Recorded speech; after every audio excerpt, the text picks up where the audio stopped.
Menghadapi perubahan mendadak seperti itu, wakil komandan resimen dan kepala staf langsung waspada. Saat mereka hendak meraih kantong pola ajaib untuk melawan dan membasmi tamu tak diundang ini, mereka melihat Nolin dan Pino melangkah maju bersama dan menusuk wakil komandan resimen dan kepala staf dengan bayonet tepat di leher mereka. Dalam sekejap, sistem komando inti Sumen Legion runtuh sepenuhnya. Jenderal Xiao hanya mengatakan bahwa Haim dan para pemberontak harus dibasmi. Jika yang lain tidak ingin mati, mereka harus segera kembali ke kapal. Jika tidak, tidak ada seorang pun di sini yang akan selamat. Pino berdiri di samping kursi utama, memotong kepala Haim, dan berkata dengan lembut. Melihat staf di ruang kontrol utama, dan bahkan prajurit Sumen, tidak ada seorang pun yang berani melawan dan hanya bisa melakukan apa yang diperintahkan. Meskipun mereka tahu bahwa mereka pasti akan dihukum setelah kembali, itu masih lebih baik daripada kehilangan nyawa mereka. Selain kapal pengangkut Magic Pattern yang ditumpangi Haim, kapal pengangkut Sumen lainnya juga disusupi oleh Assassin Eslik, yang langsung menguasai ruang kendali utama. Kemudian ia memaksa sang jurumudi untuk segera kembali, dan siapapun yang melawan akan dibasmi tanpa ampun. Karena Gu Hongchen, Manda, dan yang lainnya suka melabeli orang dan membuat tuduhan palsu, Xiao Hong tidak keberatan mengikutinya. Saat armada Sumen dikawal ke planet Aquamarine dan ditempatkan di bawah kendali pasukan utama Belo, aliansi assassin kembali menghilang tanpa jejak. Kecuali Xiao Hong, tak seorang pun tahu keberadaan pasukan ini dan misi apa yang akan mereka jalankan. Pada saat yang sama, di pusat komando antar bintang di perbatasan barat, Xiao Hong perlahan-lahan meletakkan pola sihir perekam yang diambilnya dari badai di mejanya. Di dalamnya terdapat pemandangan armada Jiaolong yang menghalangi laju badai di wilayah kerajaan Weilin, beserta kata-kata munafik itu, dan di belakangnya terdapat pengejaran tanpa henti dari armada kelima Tianyi. Bahkan ada rekaman komunikasi antara Murik dan Gu Hongchen dari Firefox Legion, dan catatan operasi untuk membasmi 3 kapal pencarian dan penyelamatan. Melihat pemandangan ini, mata para pemimpin tim yang hadir dipenuhi amarah. Mereka sebelumnya mengira semuanya adalah tipuan Gu Hongchen atau Manda, tetapi mereka tidak menyangka Gu Hongchen dan He Qifeng begitu tak tahu malu. Aku tak percaya Gu Hongchen mengabaikan keselamatan kita dan keselamatan Kabupaten Nanyu. Dia bahkan melenyapkan semua ancaman bagi masa depannya sendiri. Dasar orang menyebalkan, kata salah satu pemimpin kelompok dengan suara lirih. Hampir pada saat ini, Pino masuk ke kantor dengan 3 kepala berdarah di tangannya. Satu di antaranya milik Haim, dan 2 lainnya adalah wakil komandan Sumen dan kepala staf. Melihat ketiga kepala itu diletakkan di meja Xiao Hong, raut wajah para pemimpin tim berubah lagi. Mereka melirik Pino yang berpakaian putih, dan semua orang dipenuhi kebingungan sekaligus keterkejutan. Membasmi Haim dengan mudahnya, tidak diragukan lagi bahwa Liga Assassin yang dipimpin Xiao Hong menjadi tak terduga di mata mereka. Sekarang kalian harus memutuskan, apakah akan setia kepada Gu Hongchen dan Zhou Peng, atau kepadaku. Xiao Hong melirik kepala Haim di sampingnya, lalu mengalihkan pandangannya kembali ke para pemimpin kelompok dan berkata lembut, tentu saja, kalian masih punya pilihan ketiga, yaitu tetap netral. Tak dapat dipungkiri, jalur ketiga ini pada dasarnya menunjukkan bahwa Xiao Hong tidak memaksa para pemimpin tim untuk mengambil keputusan, dan mereka hanya bisa menunggu dan melihat. Namun, apapun yang terjadi, tak ada yang bisa menghentikan tekad Xiao Hong untuk membalas dendam. Tentu saja, Xiao Hong tidak mempertimbangkan untuk menyelesaikan masalah tersebut melalui pengadilan militer, karena sang jenderal tidak dijatuhi hukuman mati, tetapi Gu Hongchen dan rekan-rekannya harus dihukum mati. Para komandan resimen ragu sejenak mendengar kata-kata Xiao Hong. Mereka semua prajurit, dan mereka semua memiliki ikatan darah. Mereka geram atas ketidakadilan, kegelapan, dan penganiayaan yang telah mereka alami sebelumnya. Mereka semua mengagumi Xiao Hong, karena Xiao Hong telah membuktikan dengan tindakannya bahwa ia adalah seorang jenderal sejati yang berdarah besi. Kami bersedia mengikuti Jenderal Xiao dan berjuang bersama. Detik berikutnya, semua komandan resimen setengah berlutut di depan Xiao Hong. Bagus sekali. Xiao Hong berdiri sedikit, lalu melanjutkan sekarang, ayo kita pergi dan balas dendam atas jiwa-jiwa heroik yang dibasmi oleh Gu Hongchen. Semua prajurit di perbatasan barat, patuhi perintahku, semua prajurit mundur dari perbatasan barat, serang bintang Nanyu secara langsung, dan bersumpah untuk membasmi Gu Hongchen. Baik, Jenderal. Semua komandan resimen menjawab serempak. Pada saat yang sama, mereka juga tahu betul bahwa dengan cara ini, mereka akan menjadi bawahan setia Xiao Hong dan tidak punya pilihan lain. Namun, mereka dapat merasakan bahwa Xiao Hong dapat diandalkan. Mengikuti perintah Xiao Hong, sambil melihat ke arah Kabupaten Nanyu lagi, baik staf maupun para pejuang telah mundur dari perbatasan barat. Dalam sekejap, perbatasan barat pun dikosongkan. Staf non-tempur telah menaiki kapal perang pola ajaib dan bergegas ke grup Tianxie di bintang Yurun, di mana Xiao Hong telah mendirikan pangkalan militer yang cukup dan bahkan sistem pertahanan yang kokoh. Para pejuang lainnya berkumpul bersama untuk membentuk formasi besar kapal berpola sihir. Hanya saja semua anggota Liga Assassin menghilang sepenuhnya lagi. Seperti yang sudah kukatakan sebelumnya, tidak ada yang tahu kemana mereka pergi. Pada saat ini, Xiao Hong, setelah berpisah dari pemimpin tim lainnya, perlahan memasuki kapal perang pola sihir Cakar Elang, lalu menuju ke utara, bergerak dengan gila-gilaan. Pada saat yang sama, bukti kuat pertemuan Xiao Hong sebelumnya dengan Gu Hongchen juga dengan cepat diteruskan. Yang pertama kali menyebarkan video ini adalah platform informasi resmi grup Tianxie. Setelah itu, seluruh Yurun Star tidak lagi ragu, dan semua platform informasi, terlepas dari ukurannya, menyebarkan kejahatan armada Jiaolong dan percakapan antara Gu Hongchen dan Murik di armada Firefox. Secara logika, percakapan seperti itu seharusnya dihapus sepenuhnya, tetapi siapa yang dapat membayangkan bahwa armada Firefox akan dihapus oleh Xiao Hong? Dalam sekejap, seluruh bintang Yurun gempar. Orang-orang yang mengetahui kebenaran itu sangat marah. Kini mereka akhirnya mengerti segalanya. Seperti kata pepatah, kabar baik tak sampai jauh, tetapi kabar buruk bisa sampai ribuan mil. Dalam sekejap, planet-planet lain di sekitar bintang Yurun juga mengetahui situasi tersebut. Reaksi pertama adalah keterkejutan. Perebutan kekuasaan dan pembasmian jenderal berbakat dari Kabupaten Nanyu jelas merupakan skandal yang sangat langka di Kekaisaran Futan. Meski baru beberapa jam berlalu sejauh ini, berita kembalinya Xiao Hong telah mulai menyebar dengan cepat seperti virus super. Pada saat yang sama, di pangkalan militer inti Kabupaten Nanyu, hari masih fajar, bahkan kabut pagi di seluruh hutan belum menghilang, dan langit berkabut.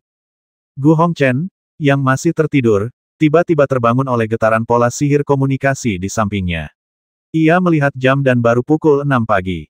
Dia duduk dengan linglung dan melihat pola komunikasi. Itu dikirim oleh Zhou Peng, dan itu sangat mendesak. Jenderal Zhou, ada apa sepagi ini, tanya Gu Hongchen lembut, lalu menguap malas. Situasinya agak rumit. Xiao Hong sudah kembali. Zhou Peng menekan rasa takutnya dan melapor kepada Gu Hongchen.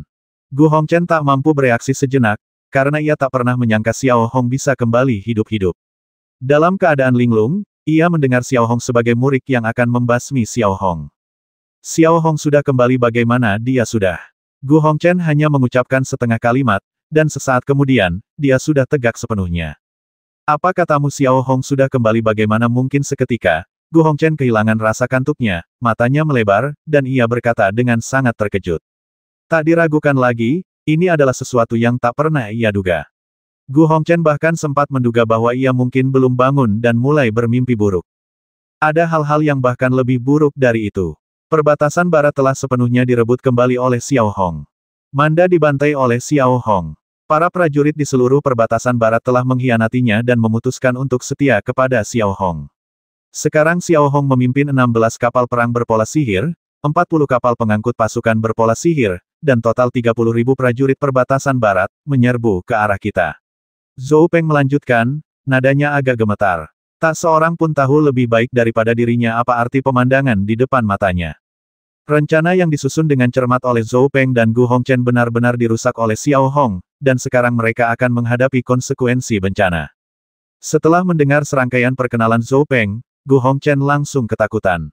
Di matanya, tidak hanya ada rasa takut, tetapi juga keseriusan yang tak berujung. Dia tentu saja mengerti betapa rumitnya situasi saat ini. Bagaimana mungkin Xiao Hong kembali ke front barat tanpa diketahui siapapun? Bagaimana dengan Legiun Firefox di mana Murik dan yang lainnya? Setelah beberapa lama, Gu Hongchen akhirnya bertanya. Dia tidak pernah menyangka bahwa hanya setelah tidur nyenyak semalam, dunianya berubah drastis. Xiao Hong kembali dengan kapal berpola sihir Legiun Rubah Api, dan dia menggunakan kata sandi canggih yang kau berikan kepada Legiun Rubah Api. Sedangkan untuk Legiun Rubah Api, selain kapal berpola sihir, tidak ada prajurit rubah api yang terlihat, termasuk Murik. Zhou Peng menjawab, dengan beberapa butir keringat di dahinya. Xiao Hong dan yang lainnya telah mundur dari front Xinjiang Barat. Apakah itu berarti front Xinjiang Barat telah runtuh? Tanya Gu Hongchen. Ini tampaknya menjadi harapan terakhir Gu Hongchen untuk menemukan sesuatu yang dapat ia gunakan untuk melawan Xiao Hong.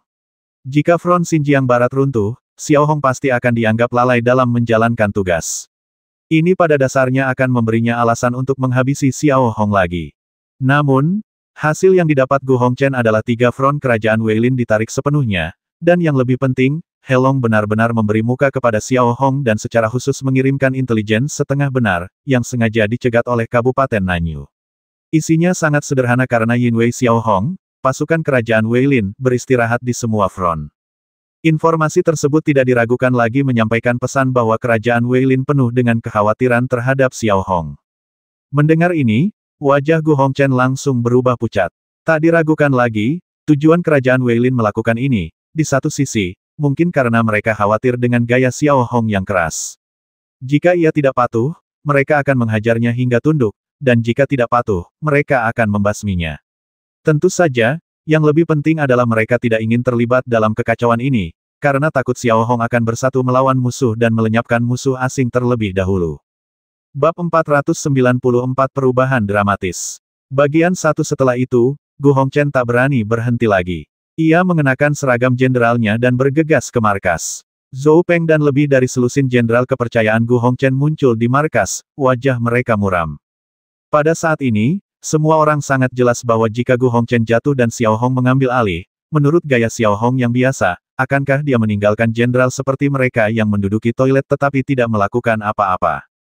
Demi masa depan dan status mereka, para jenderal ini tentu saja harus berpihak pada Gu Hongchen. Jika Gu Hongchen jatuh, mereka pasti tidak akan mendapatkan akhir yang baik. Setibanya di markas, hal pertama yang dilihat Gu Hongchen adalah armada Xinjiang Barat yang benar-benar memisahkan diri dari garis depan Xinjiang Barat dan bergerak cepat ke utara. Suasananya tampak penuh dengan momentum dan kebencian. 56 kapal berpola sihir dan lebih dari 30.000 orang bukanlah jumlah yang sedikit bagi Gu Hongchen. Jika mereka diizinkan masuk ke bintang Nanyu, siapa yang tahu apa yang akan terjadi? Kita harus melancarkan serangan dahsyat terhadap armada perbatasan barat dan menghancurkan mereka di sepanjang jalan. Melirik gambar di layar cahaya, ia melihat armada perbatasan barat terus mendekati front Belon. Karena itu, Gu Hongchen tanpa ragu-ragu dan segera duduk di kursi utama. Kemudian, ia mengambil pola sihir komunikasi dan menghubungi Catalina, panglima tertinggi front Belon. Catalin berpangkat Mayor Jenderal dan merupakan panglima tertinggi armada Lembah Merah. Ia memimpin 12 kapal perang berpola sihir dan memiliki kekuatan setara pilot master tingkat ketiga. Usianya kemungkinan kurang dari 40 tahun. Melihat Gu Hongchen, Catalin sedikit mengulurkan tangannya dan memberi hormat kepada Gu Hongchen. Ia berkata dengan tenang, "Jenderal, kerajaan Weilin telah dievakuasi. Front Belon telah dibebaskan sementara dari semua ancaman. Bolehkah saya bertanya apakah Anda punya instruksi lebih lanjut?" Dari awal hingga akhir, Catalina tidak menunjukkan tanda-tanda kelainan sedikitpun. Xiao Hong dari perbatasan barat telah mengkhianati kekaisaran dan berusaha mencelakai bintang Nanyu. Sekarang aku perintahkan kau untuk menghancurkan armada perbatasan barat sepenuhnya dan melenyapkan para pemberontak demi menjamin keamanan penuh bintang Nanyu. Gu Hongchen mengucapkan kata demi kata dengan tatapan tegas. "Ya," jawab Catalina lembut, lalu perlahan memutuskan kontak. Hanya ada satu pasukan di front Belon, dan Gu Hongchen jelas masih khawatir. Ia kemudian memerintahkan semua prajurit di front jembatan Juntanfu untuk bergerak dari belakang armada perbatasan barat dan membentuk serangan penjepit bersama Legiun Belon untuk memastikan tidak ada yang salah. Kini Gu Hongchen tidak lagi peduli untuk memperburuk situasi. Tujuan utamanya adalah menghabisi Xiao Hong sepenuhnya terlebih dahulu. Mengenai masalah selanjutnya, akan dibahas nanti. Panglima tertinggi barisan depan jembatan Juntanfu bernama Yin Xiaochen. Ia tampak berusia 40-an, dengan janggut tebal di dagunya. Ia agak kurus, tetapi tetap terlihat sangat serius. Menanggapi perintah Gu Hongchen, Yin Xiaochen tidak menanggapi. Ia hanya sedikit mencondongkan tubuh ke depan dan memutus komunikasi. Baru sekitar 1 jam berlalu. 60 kapal berpola sihir di garis depan Belon dan 61 kapal berpola sihir di jembatan Juntan telah mundur dari garis depan masing-masing dan menyerang armada perbatasan barat satu demi satu. Gu Hongchen, yang berada di pusat komando, melihat pemandangan ini, dan sedikit kelegaan muncul di ekspresinya yang sangat serius. Dia tahu betul apa konsekuensinya jika Xiao Hong langsung pergi ke bintang Nanyu. Nasib pangkalan militer inti Siloh patut dipelajari. Untungnya, Xiao Hong bukan komandan zona perang. Kalau tidak, akan sangat sulit baginya untuk menghadapi ketiga medan perang sekaligus. Gu Hongchen menatap titik-titik cahaya yang pekat di layar cahaya, menyerang Xiao Hong dari depan dan belakang, lalu berkata dengan sedikit lega. Namun saat ini, Zhou Peng tak kuasa menahan diri untuk menyipitkan matanya. Meskipun semuanya tampak berjalan lancar dan sebagian besar pasukan setia kepada Gu Hongchen, entah kenapa, hati Zhou Peng dipenuhi firasat buruk. Pada saat ini, Gu Hongchen perlu melakukan hal lain. Ia segera mengambil pola sihir komunikasi lain dan menghubungi Ketua Mahkamah Agung Jing Yun dari Tianxing Star, memberikan Ketua Mahkamah Agung Jing Yun wewenang penuh untuk mengendalikan semua urusan Tianxing Star, termasuk Legiun Ular Pakui yang ditempatkan di sana. Menurut hukum kekaisaran, Kanselir Agung dilarang keras memegang kekuasaan militer, tetapi saat ini, apakah Gu Hongchen masih peduli dengan hukum kekaisaran? Informasi tentang keterlibatannya dalam pembasmian Jenderal Kekaisaran telah terungkap. Sekarang, hal pertama yang harus dipertimbangkan Gu Hongchen adalah memaksimalkan haknya sendiri dan mencari perlindungan diri. Saat ini, Jing Yun, setelah mengetahui kembalinya Xiao Hong, tentu saja merasa ngeri. Namun, ia tak punya pilihan selain mengikuti Gu Hongchen dan berjuang sampai akhir. Akankah ia tetap netral? Akankah Xiao Hong melepaskannya? Mengetahui bahwa Jing Yun telah menerima takdirnya, ia tentu tahu apa yang Gu Hongchen inginkan darinya. Tanpa ragu, ia mengeluarkan perintah hukuman mati kepada Clipper, langsung mengeksekusi lebih dari 300 prajurit belo. Karena kita telah memilih untuk menjadi musuh Xiao Hong, kita tentu harus menggunakan cara apapun untuk melenyapkan pasukan Xiao Hong. Menatap Clipper lagi, ia menatap wajah Jing Yun yang sudah agak galak. Setelah hening sejenak, ia menjawab, "Baiklah, aku mengundurkan diri." Setelah berkata demikian, Clipper melepas seragamnya dan menyerahkan pola sihir otoritas. Saat itu, Clipper terpaksa memilih netralitas. Ia tidak berani mengikuti Xiao Hong, juga tidak berani menentang perintah. Ia hanya bisa memilih. Menurutnya, menyelamatkan nyawanya adalah prioritas utama, karena ia punya keluarga yang harus diurus. Melihat pemandangan seperti itu, Jing Yun tak kuasa menahan diri untuk tidak terkejut. Ia tak menyangka Clipper akan mengambil keputusan seperti itu. Saat ini, Jing Yun seolah merasakan betapa dahsyatnya efek jera yang dibawa oleh kembalinya Xiao Hong. "Clipper, apakah kamu melanggar perintah?" tanya Jing Yun sambil memperhatikan Clipper melepas seragamnya. "Saya sudah mengundurkan diri, jadi mengapa saya harus melawan?" jawab Clipper dengan tenang.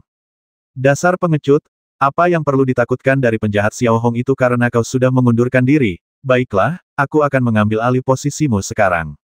Semua Algojo patuhi perintahku." Perintah Jing Yun melalui pola sihir komunikasi. Namun, sesaat kemudian, ekspresi Jing Yun berubah drastis.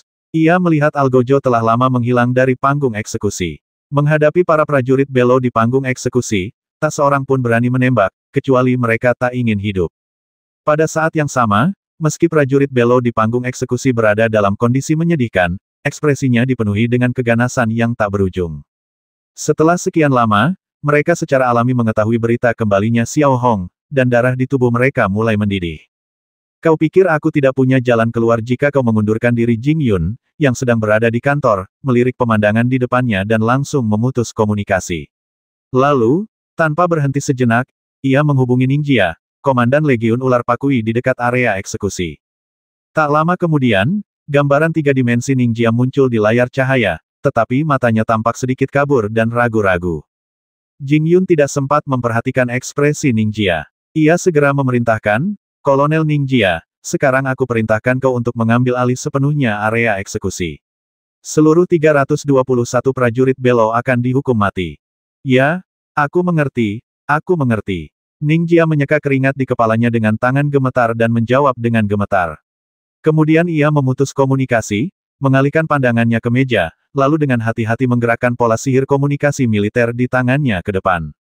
Melihat ke meja Ningjia lagi, Nolin sedang memegang busur panah ajaib Mikron, ekspresinya tidak bergerak, menghadap alis Ningjia.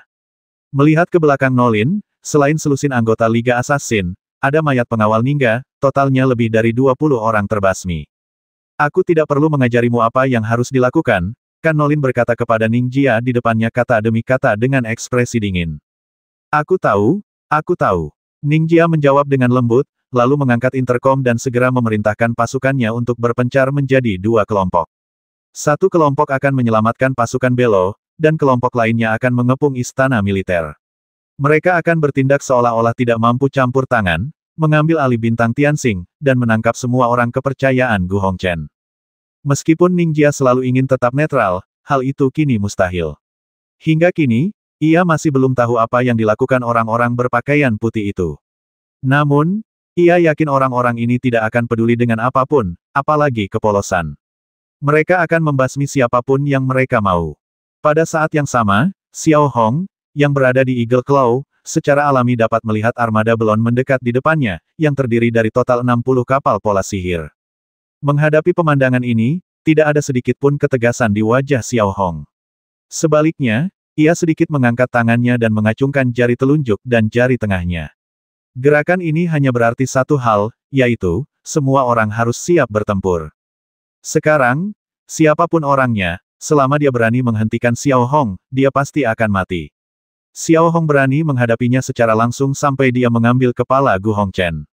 Saat Xiao Hong membuat gestur ini, ke-16 kapal perang berpola sihir di garis depan armada besar itu mengerahkan senjata utama mereka dan membidik armada belon yang mendekat. Pertempuran tampaknya akan segera dimulai.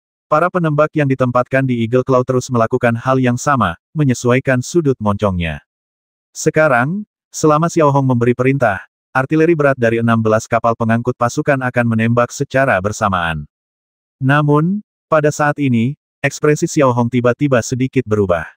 Melalui jendela bidik, Xiao Hong dapat dengan jelas melihat bahwa armada peron yang mendekat tidak berniat melancarkan serangan, dan tidak ada satupun senjata angkatan lautnya yang diarahkan ke armada Xinjiang. Apa yang sebenarnya terjadi? Xiao Hong agak bingung. Ia menerima informasi bahwa orang-orang ini semua ada di sini untuk menghentikan armada Xinjiang. Tepat ketika Xiao Hong merasa bingung, dia melihat Panglima tertinggi armada belon telah mengirim panggilan ke Xiao Hong. Setelah panggilan tersambung, Xiao Hong terkejut mendapati Catalina sudah setengah berlutut di depan pola sihir komunikasi. Laporkan kepada Jenderal Xiao, semua prajurit di garis depan peron bersedia mengikuti Jenderal Xiao untuk membasmi menteri pengkhianat Gu Hongchen. Seru Catalina dengan nada lantang, kata-katanya penuh ketegasan. Bab 495 Perubahan Besar. Bagian 2. Tepat saat Catalina selesai berbicara, pola komunikasi lain di Eagle Claw juga menerima panggilan dari Yin Xiaochen, Panglima tertinggi Front Jembatan Juntanfu. Setelah panggilan tersambung, raut wajah Yin Xiaochen berubah serius. Ia juga memberi hormat kepada Xiao Hong dengan hormat militer standar, lalu berkata dengan sungguh-sungguh, laporkan kepada Jenderal Xiao, semua prajurit Jembatan Juntanfu dengan suara bulat bersedia mengikuti Jenderal Xiao untuk membasmi Gu Hongchen dan melenyapkan bencana ini dari Kabupaten Nanyu. Mendengar ini, raut wajah Xiao Hong akhirnya tersirat terkejut. Sejujurnya, ia tak bisa bereaksi sesaat. Apa yang terjadi dari awal ia mengiranya musuh, hingga sekarang, perbedaannya sungguh sangat besar.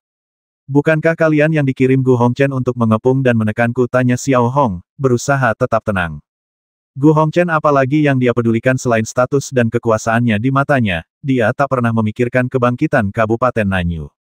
Kami prajurit berdarah. Bagaimana mungkin kami bergaul dengan seorang pengecut yang membasmi orang-orang setia kami serigala, sekawanan serigala? Bagaimana mungkin kami menyerah pada seekor nangui? Karena itu, terimalah kami, Jenderal Xiao. Kata Catalina kata demi kata. Bagus sekali. Kalau begitu kita akan menyerang bintang Nanyu bersama-sama dan membasmi Gu Hongchen. Kita akan bertarung sampai mati. Wajah Xiao Hong kembali menunjukkan cahaya yang ganas, lalu ia memerintahkan armada belon, armada Jembatan Juntanfu, kembali ke tim. Mengikuti perintah Xiao Hong, armada belon dan armada Jembatan Juntanfu menyesuaikan postur kapal pola sihir mereka dan bergabung dengan armada perbatasan barat. Dalam sekejap, armada perbatasan barat yang awalnya hanya terdiri dari 56 kapal telah berubah menjadi armada super yang terdiri dari 177 kapal berpola ajaib. Dari kejauhan, ia bahkan menutupi seluruh kehampaan, hampir tak terlihat ujungnya. Saat ini, meskipun Xiao Hong tidak memegang gelar Panglima tertinggi zona perang, jumlah pasukan di bawah kendalinya telah mencapai tingkat yang dapat dikendalikan oleh seorang komandan zona perang. Totalnya 32 resimen, dengan kekuatan total 100.000 prajurit. Tentara yang begitu kuat setara dengan sepertiga dari seluruh Kabupaten Nanyu. Terlebih lagi, mereka hampir semuanya adalah pasukan tempur yang telah ditempa di garis depan. Saat ini, mereka semua bergegas menuju Nanyuxing dengan amarah terhadap Gu Hongchen. Gu Hongchen, yang berada di pangkalan militer inti Kabupaten Nanyu, awalnya berpikir ia bisa tenang menghadapi Xiao Hong. Namun, Ketika Gu Hongchen melihat melalui layar cahaya bahwa armada dari 3 garis pertempuran utama, Belon, Xinjiang, dan jembatan Juntanfu, bergabung menjadi satu dan bergegas menuju bintang Nanyu dengan panik, ekspresinya yang semula garang tiba-tiba membeku di wajahnya. Ini, bagaimana mungkin melihat 177 kapal perang berpola sihir di layar cahaya yang menuju bintang Nanyu? Ketakutan akhirnya mulai menyebar di wajah Gu Hongchen.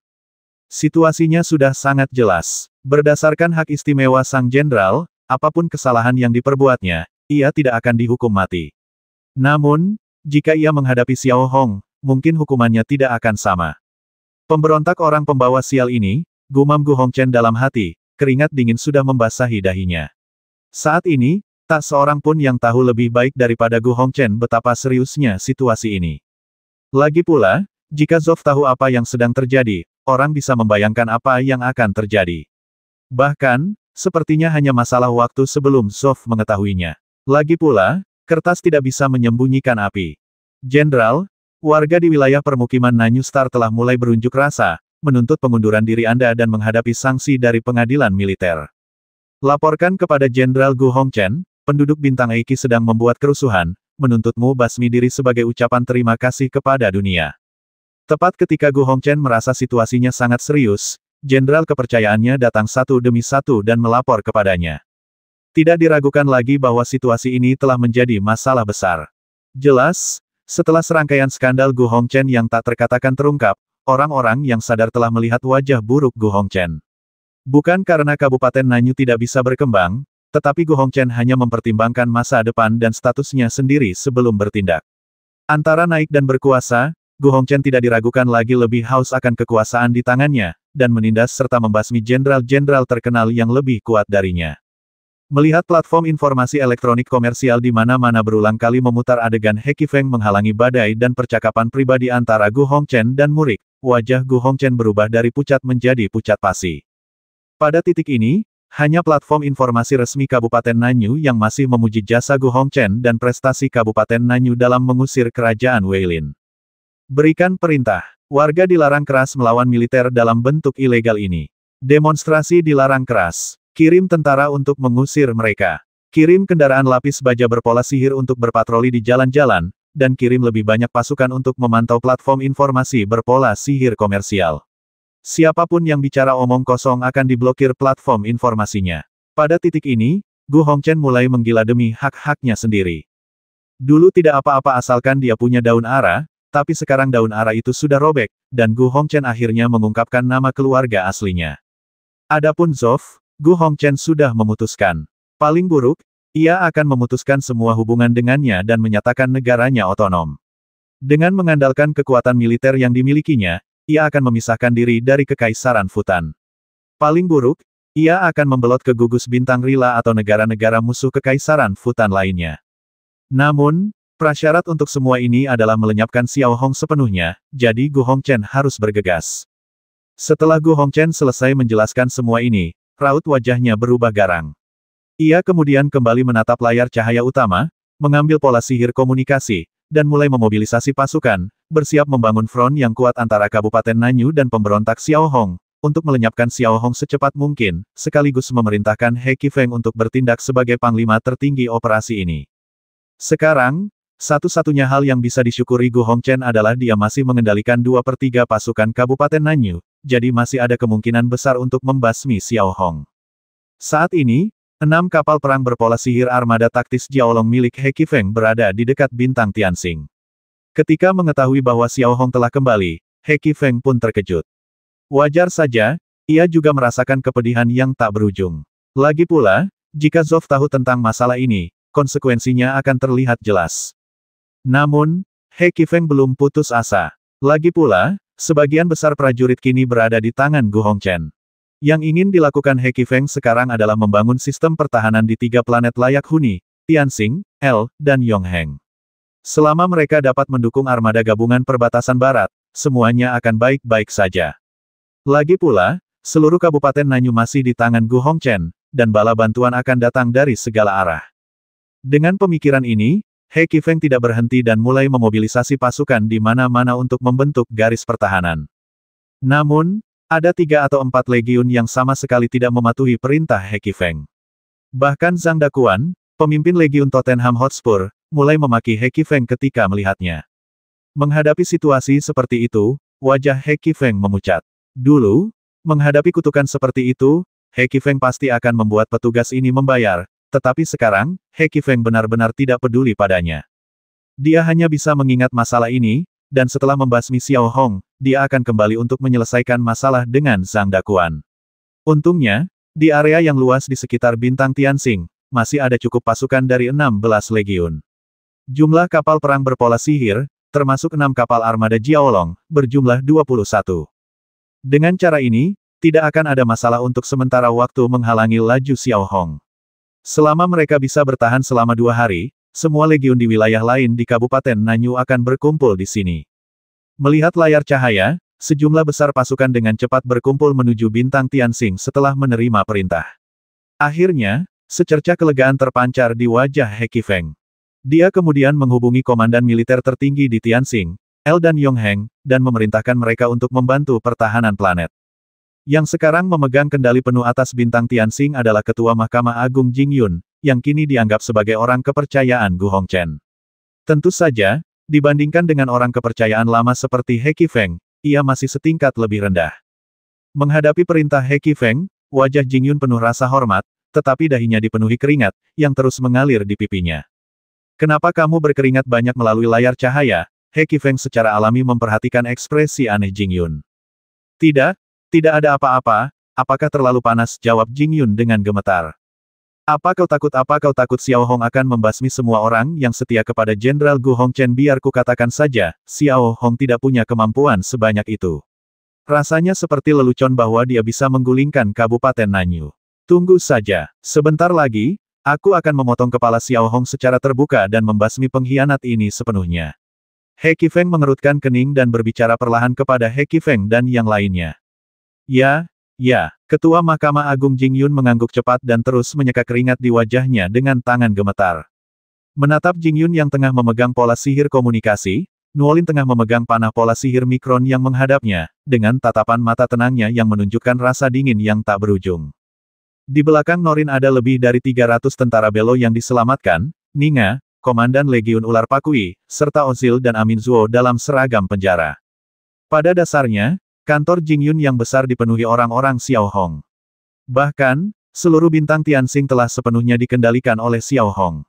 Adapun anggota Liga Assassin lainnya, kecuali Norlin, mereka telah menghilang lagi.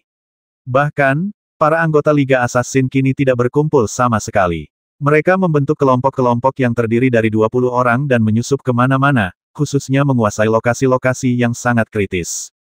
Ini juga merupakan misi yang seharusnya dilakukan oleh para ksatria pemakaman di masa lalu. Ketika pasukan besar tiba, mereka pertama-tama akan melumpuhkan sistem komando musuh sepenuhnya. He Qifeng, yang berada di armada Jiaolong, masih berpidato dengan penuh semangat. Namun, hampir pada saat ini, asisten He Qifeng tiba-tiba berlari dengan panik. Ada apa? Kenapa kau begitu panik? Tanya He Qifeng dengan sedikit kesal saat melihat asistennya dalam kondisi seperti itu. Laporkan kepada komandan, sesuatu yang mengerikan telah terjadi. Korps Zhongwei telah memberontak dan bergabung dengan armada gabungan Xinjiang Barat. Asisten itu melapor kepada He Qifeng dengan ekspresi serius. Meskipun hanya sebuah legiun dengan 3.000 orang, itu tampak seperti bukan apa-apa, tetapi itu seolah menjadi sinyal bahwa reputasi Xiao Hong tampaknya lebih tinggi daripada reputasi Gu Hongchen. Namun, ini tampaknya baru permulaan bagi He Qifeng. Kemudian, ajudan dan kepala staf He Qifeng juga datang satu demi satu. Di antara pasukan yang bermaksud memberikan bantuan, 5 orang telah mengubah rute mereka dan bergabung dengan armada gabungan Xinjiang Barat. Jumlah kapal pola ajaib di armada gabungan perbatasan Barat telah melampaui 213, dan jumlah personelnya telah mencapai sebanyak 130.000. Saat ini, hampir separuh pasukan di seluruh Kabupaten Nanyu dikuasai oleh Xiao Hong. Jumlah ini jelas sangat mengerikan. Melihat layar cahaya lagi, armada gabungan Xinjiang Barat yang megah telah menyebar dalam bentuk kipas, langsung menuju armada Jiaolong milik He Qifeng, dan tujuannya jelas. Dengan total 50 kapal perang pola sihir melawan 6 kapal perang pola sihir Jiaolong, mudah untuk membayangkan mana yang lebih kuat. Adapun armada lain yang tiba di bawah perintah He Qifeng, mereka tidak dapat menahan diri untuk mulai mundur menghadapi armada gabungan Xinjiang Barat yang perkasa. Baru 12 menit berlalu, dan He Qifeng beserta kapal perang berpola sihir lainnya sudah bisa melihat armada gabungan Xinjiang Barat yang besar melalui jendela pandang. Dari kejauhan, armada itu tampak seperti titik-titik cahaya yang pekat, melesat menuju He Qifeng dari selatan ke utara. Menghadapi pemandangan ini, kelegaan di wajah He Qifeng lenyap sepenuhnya. Meskipun tidak ada perang yang meletus, momentum armada bersatu Xinjiang Barat telah sepenuhnya mengalahkan armada yang dipimpin oleh He Qifeng. Xiao Hong, yang berada di Eagle Claw, menatap siluet armada Jiaolong di kejauhan dan tak kuasa menahan diri untuk sedikit menyipitkan matanya. Bagaimana mungkin Xiao Hong bisa melupakan pemandangan yang begitu familiar? Bukankah rintangan dari armada Jiaolong yang membuat Xiao Hong dalam situasi putus asa? Kalau kau mampu, cobalah tahan mereka kali ini. Xiao Hong, yang berdiri di depan kursi utama, menyipitkan matanya sedikit dan tak kuasa menahan diri untuk berkata begitu. Ia kemudian mengambil pola sihir komunikasi dan memerintahkan, semua kapal perang berpola sihir, dengarkan perintahku. Percepat laju kapal semaksimal mungkin dan hancurkan armada Jiaolong sepenuhnya. Armada lain, siapapun yang melawan, akan dibantai tanpa ampun. Mengikuti perintah Xiao Hong, 50 kapal perang pola ajaib dari armada bersatu Xinjiang Barat melaju bersama dan langsung menyerbu armada Jiaolong. 50-6, rasio kapal perang seperti itu sama sekali tidak mengejutkan. Pada saat yang sama, 50 kapal perang pola sihir semuanya mengarahkan senjata mereka ke armada Jiaolong, dan target utamanya adalah kapal perang pola sihir Fang tempat He Qifeng berada. Di sisi lain, armada lain yang dikumpulkan oleh He Qifeng menyaksikan gerombolan kapal perang koalisi Xinjiang Barat yang gelap menyerbu ke arah mereka dalam kehampaan. Momentum kecil yang mereka miliki hancur, dan mereka langsung mundur dari medan perang, bahkan tak berani bernapas, bagaikan melihat truk pola ajaib yang melaju kencang di jalan dan segera memberi jalan. Jika mereka bisa menghentikannya, mereka pasti akan hancur berkeping-keping. Demi melindungi Gu Hongchen yang hanya peduli pada masa depannya sendiri, pasukan ini sungguh tidak ingin mempertaruhkan nyawa mereka. Mereka tentu tahu betul apa yang telah dilakukan Gu Hongchen. Jika mereka mengorbankan diri untuk Gu Hongchen, mereka tidak akan dianggap pahlawan sama sekali, melainkan kaki tangan kejahatan. Dalam sekejap, melihat ke sisi He Qifeng, hanya 6 kapal perang pola sihir yang tersisa, tertinggal dalam kehampaan, tampak terisolasi dan tak berdaya. He Qifeng, yang berada di ruang kendali utama Fang, tak kuasa menahan kilatan kengerian yang tak berujung di matanya saat melihat pemandangan ini. Ia tentu tahu betul apa arti pemandangan ini. Armada ke-21, halangi kapal perang berpola sihir di depan. Jangan takut, ini perintah. He Qifeng menatap titik-titik cahaya di depannya yang semakin membesar. Garis-garis kapal perang berpola sihir muncul dengan momentum balas dendam. He Qifeng mengeluarkan perintah. Akan tetapi, pada saat itu, armada ke-21 tidak memberikan respon sama sekali, langsung memutus komunikasi, dan berlabuh di kehampaan. Hal yang sama berlaku untuk legiun lain yang dipanggil oleh He Qifeng. Mereka tetap berlabuh. Pada saat ini, mereka secara alami mengerti bahwa seseorang akan mati demi temannya, dan tidak pantas mempertaruhkan nyawanya demi Gu Hongchen. Orang pembawa sial, He Qifeng tak kuasa menahan diri untuk mengeluarkan suara marah, lalu memerintahkan Jiaolong untuk menyesuaikan arah kapal perang dan mengungsi ke utara. Hanya semenit kemudian, ke-6 kapal perang berpola sihir armada Jiaolong semuanya berbalik dan bergegas menuju bintang Tianxing di dekatnya, berniat untuk melewati bintang Tianxing dan melarikan diri ke bintang Nanyu. Ini juga satu-satunya jalan keluar mereka.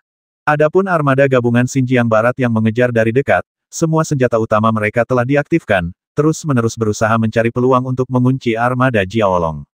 Sayangnya, jaraknya masih agak meleset.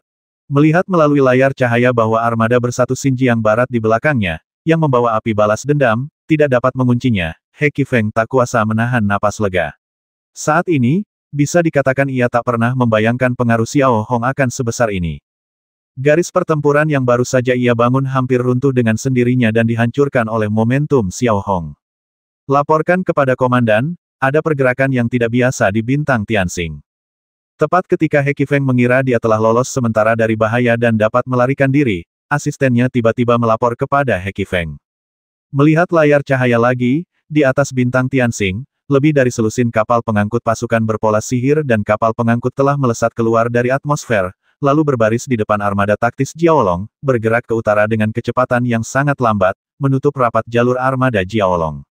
Sebagian besar kapal pengangkut pasukan berpola sihir ini adalah kapal pengangkut pasukan Legiun Ular Pakui, dan beberapa di antaranya khusus digunakan untuk mengawal para penjahat. Namun, yang mengendalikan mereka sekarang bukanlah tentara dari Legiun Ular Pakui, melainkan beberapa terpidana mati. Mereka telah sepenuhnya mengendalikan Pino dan bahkan tentara Belo dari Bintang Tianxing, dan telah memberi para terpidana mati ini kesempatan untuk menghindari kematian, yaitu dengan menghalangi pelarian armada Jiaolong, untuk menebus kesalahan mereka. Pemandangan seperti itu, betapa familiarnya. Bukankah armada Jiaolong menggunakan metode ini untuk menekan kecepatan badai dan membiarkan armada kelima Tianyi membombardirnya? Ningjia, apa yang kau lakukan? Keluarkan armadamu dari sini. He Qifeng mengambil pola sihir komunikasi dan memberi perintah dengan ekspresi marah setelah menghubungi Komandan Legiun Pakuise. Laporkan kepada Jenderal He Qifeng, kapal pengangkut pasukan berpola ajaib ini ada di sini untuk mendukungmu. Jangan khawatir, kau aman sekarang. Ningjia melirik ke depan dan membaca catatan yang dipegang Pino kata demi kata. Bagaimana mungkin He Qifeng tidak tahu hal ini? Bukankah itu persis seperti yang dia katakan kepada Xiao Hong saat itu hampir tanpa mengubah sepatah kata pun. He Qifeng melirik armada gabungan Xinjiang Barat yang mengikuti dari dekat, dan pada saat itu, ia akhirnya memahami perasaan Xiao Hong. Ini jelas merupakan semacam siksaan batin. Aku perintahkan kalian keluar dari sini, kalau tidak, armada Jiaolongku tidak akan sopan. Saat itu, He Qifeng agak putus asa. Jika dia menembakkan salvo ke armada ular Pakui sekarang, hentakan senjata kapal pasti akan memperlambat kecepatan mereka. Lebih penting lagi, ada 15 kapal angkut pasukan, dan mustahil untuk menghancurkan mereka sepenuhnya dalam sekejap. Jenderal He Qifeng, aku di sini untuk membantumu. Bisakah kau bersikap lebih sopan? Ningjia menatap wajah He Qifeng yang cemas dan serius, lalu menjawab. Sebenarnya, saat ini, Ningjia tidak punya jalan keluar. Patuh atau mati. Namun, saat ini, armada gabungan Xinjiang Barat di belakang He Qifeng sudah mengejar mereka dengan panik. Ada hampir 1000 artileri berat berpola sihir, yang semuanya mengunci armada Jiaolong. Saat berikutnya, terjadilah tembakan bertubi-tubi yang tak kenal ampun. Hanya dalam sekejap, sinar penghancur padat yang tak terhitung jumlahnya, bom energi, dan bom pola sihir bagaikan hujan meteor di langit malam, membawa api balas dendam, mengalir langsung ke arah 6 kapal perang pola sihir armada Jiaolong. Sebanyak 50 kapal perang berpola sihir ditembakkan secara bersamaan. Pemandangan semegah ini jarang terlihat kecuali dalam perang skala penuh antar negara. Bahkan orang-orang di Bintang Tianxing dapat melihat dengan jelas bahwa seluruh langit langsung menyala, seolah-olah saat itu siang hari. Di Antustar, Bitu, yang berada di pusat komando, secara alami dapat melihat dengan jelas situasi armada gabungan Xinjiang Barat saat ini. Bahkan ia, yang selalu berpengetahuan luas, tak kuasa menahan diri untuk tidak menggerakkan sudut mulutnya. Ia tak pernah menyangka Xiao Hong sendirian mampu membentuk armada super yang begitu menakjubkan saat ini. Lebih dari 200 kapal berpola sihir sungguh jumlah yang mengerikan dan hampir tak terhentikan. Jika armada ini dikirim ke kerajaan Weilin, hasilnya akan sangat buruk, terutama jika ada panglima tertinggi yang gila, Xiao Hong, yang ikut bersamanya. Aku tidak menyangka orang ini bisa begitu menarik. Sepertinya pilihan Helong benar. Bitu tak kuasa menahan diri untuk bergumam dalam hati. Hanya dalam waktu 10 detik lebih, meskipun 6 kapal perang pola ajaib armada Jiaolong membuat postur intersepsi, mereka tampak rentan saat ini. Saat sejumlah besar bom pola sihir seluas bintang berjadewa ke armada Jiaolong, 6 kapal perang pola sihir langsung ditelan oleh bola cahaya yang tak terhitung jumlahnya. Dalam sekejap, armada yang pernah menghalangi Xiao Hong dan memaksanya ke dalam situasi putus asa akhirnya dihancurkan sepenuhnya oleh Xiao Hong. Namun, ini bukan akhir. Salvo putaran kedua dan ketiga terus berlanjut hingga tembakan artileri menutupi seluruh ruang kosong dan menghancurkan armada Jiaolong berkeping-keping. Gu Hongchen, yang berada di pangkalan militer inti Nanyu, tentu saja dapat melihat pemandangan seperti itu dengan jelas. Melihat armada super yang luar biasa banyaknya, ekspresi Gu Hongchen yang awalnya garang telah digantikan oleh kengerian yang tak berujung. Bagaimana ini bisa terjadi? Gu Hongchen tak kuasa menahan diri untuk mengucapkan kata-kata itu, suaranya sedikit gemetar. Bahkan Zhou Peng, yang selalu memiliki ekspresi sangat tenang, membuka mulutnya sedikit saat melihat gambar di layar, dan tidak bisa menahan diri untuk mundur beberapa langkah. Yang ditakutkan Zhou Peng bukanlah armada super Xiao Hong, melainkan reaksi seluruh legiun di Kabupaten Nanyu. Menghadapi Xiao Hong, mereka memilih untuk bersumpah setia atau melarikan diri, dan mereka hampir tidak memiliki keberanian untuk melawan. Ini adalah hal yang paling fatal, yang berarti tidak mungkin untuk mengatur sistem pertahanan dan serangan yang efektif terhadap Xiao Hong. Berusaha tetap tenang semampunya, Zhou Peng mengalihkan pandangannya ke layar cahaya lainnya.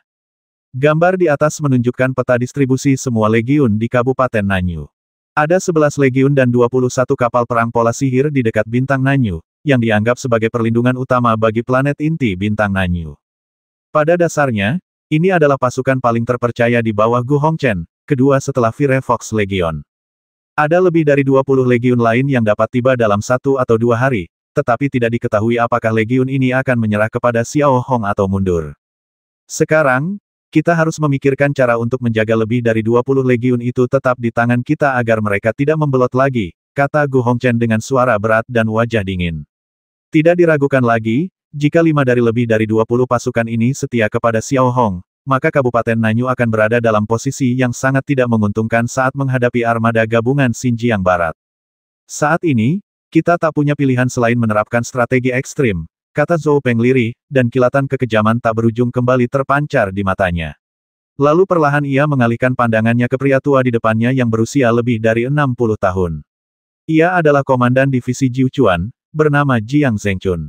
Mayor Jenderal Jiang Zhengchun, sekarang saya perintahkan Anda untuk mengirimkan prajurit elit di divisi Anda untuk menangkap semua orang ini dan membawa mereka ke bintang Nanyu berdasarkan informasi ini, kata Zhou Peng ringan dan menyerahkan sebuah daftar kepada Jiang Zhengchun. Ketika Jiang Zhengchun membuka daftar itu, matanya yang agak tua tak kuasa menahan gemetar. Ia melihat bahwa semua orang yang tercantum dalam daftar itu adalah keluarga para komandan lebih dari 20 legiun, termasuk orang tua, istri, dan anak perempuan.